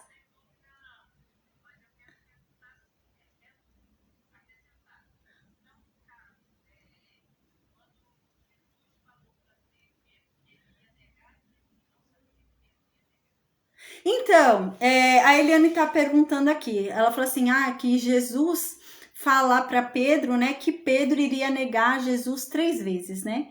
Então, não, ali Jesus já estava com o Espírito Santo de Deus, né? E o que acontece? Ele sabia realmente que Pedro ia negar ele 3 vezes, por causa da inclinação do coração de Pedro. Ele sabia que Pedro ia ter medo, Pedro ia ficar com receio, né? Ia realmente negá-lo 3 vezes. Então, ele sabia realmente que isso ia acontecer. Ia negar 3 vezes a Cristo, né? Ele sabia realmente, igual ele sabia também que um deles ia trair, né? É porque Jesus, ele tinha uma abertura do mundo espiritual, né, diferente, né, igual ele viu um movimento ali de Satanás, né, porque ele não tinha parte com Satanás, então ele via todo o movimento, né, igual ele sabia que um deles ia trair, né, então ele sabia que a traição ia vir de alguém, mas ele não sabia que era de Judas, né, mas ele sabia que alguém ia trair ele, então o Espírito Santo o conduzia, né, o levava a isso. Então, quando Pedro fala, né, parece que o Espírito Santo guiou a Jesus nesse sentido, porque Pedro fala, né, meio se sentindo, né? Pedro fala, ai, jamais, Senhor, eu vou deixar você morrer, né? Ele fala assim, né? Como se pra se aparecer, né? Pedro fala, jamais, Senhor, como que eu vou deixar o Senhor morrer? Nunca que eu deixaria o Senhor morrer, né? E então, acredito eu, né, que o Espírito Santo tenha falado ali com Jesus naquele momento, né? Aí o Espírito Santo falou para ele, como não? Ele vai te negar 3 vezes, tá falando que não vai permitir que você morra, né? Então, creio eu, assim como o Espírito Santo hoje fala com a gente, sabe? Às vezes dá uma revelação pra gente, né? Já aconteceu isso comigo, às vezes dá uma revelação, a pessoa fala, nossa, mas como que se sabe, né? E é o Espírito Santo que deu aquela revelação, né? Igual, por exemplo, o Espírito Santo nos dá a revelação de discernimento, né? De falso profeta. Vem a pessoa, tá falando uma mentira. Você sabe, o Espírito Santo te fala que aquilo é mentira, né? E eu creio realmente que o Espírito Santo levou Jesus Cristo a isso, a falar, como, Pedro? Pelo amor de Deus, você vai me negar hoje 3 vezes, Pedro, né? E você tá falando que você morreria por mim, Pedro, sendo que você vai me negar 3 vezes para salvar a tua vida, né? Então eu creio que realmente o Espírito Santo tenha guiado Jesus nesse sentido, porque Pedro ali falou uma mentira, né? Então ele foi meio desmascarado ali por causa da mentira que ele falou, porque para salvar a própria vida, ele negaria a Cristo 3 vezes, e realmente acontece. Amém? Amém. Amém. Deus abençoe. Bom descanso. Amém. Alguém? Amém. Alguém tem mais alguma dúvida, gente?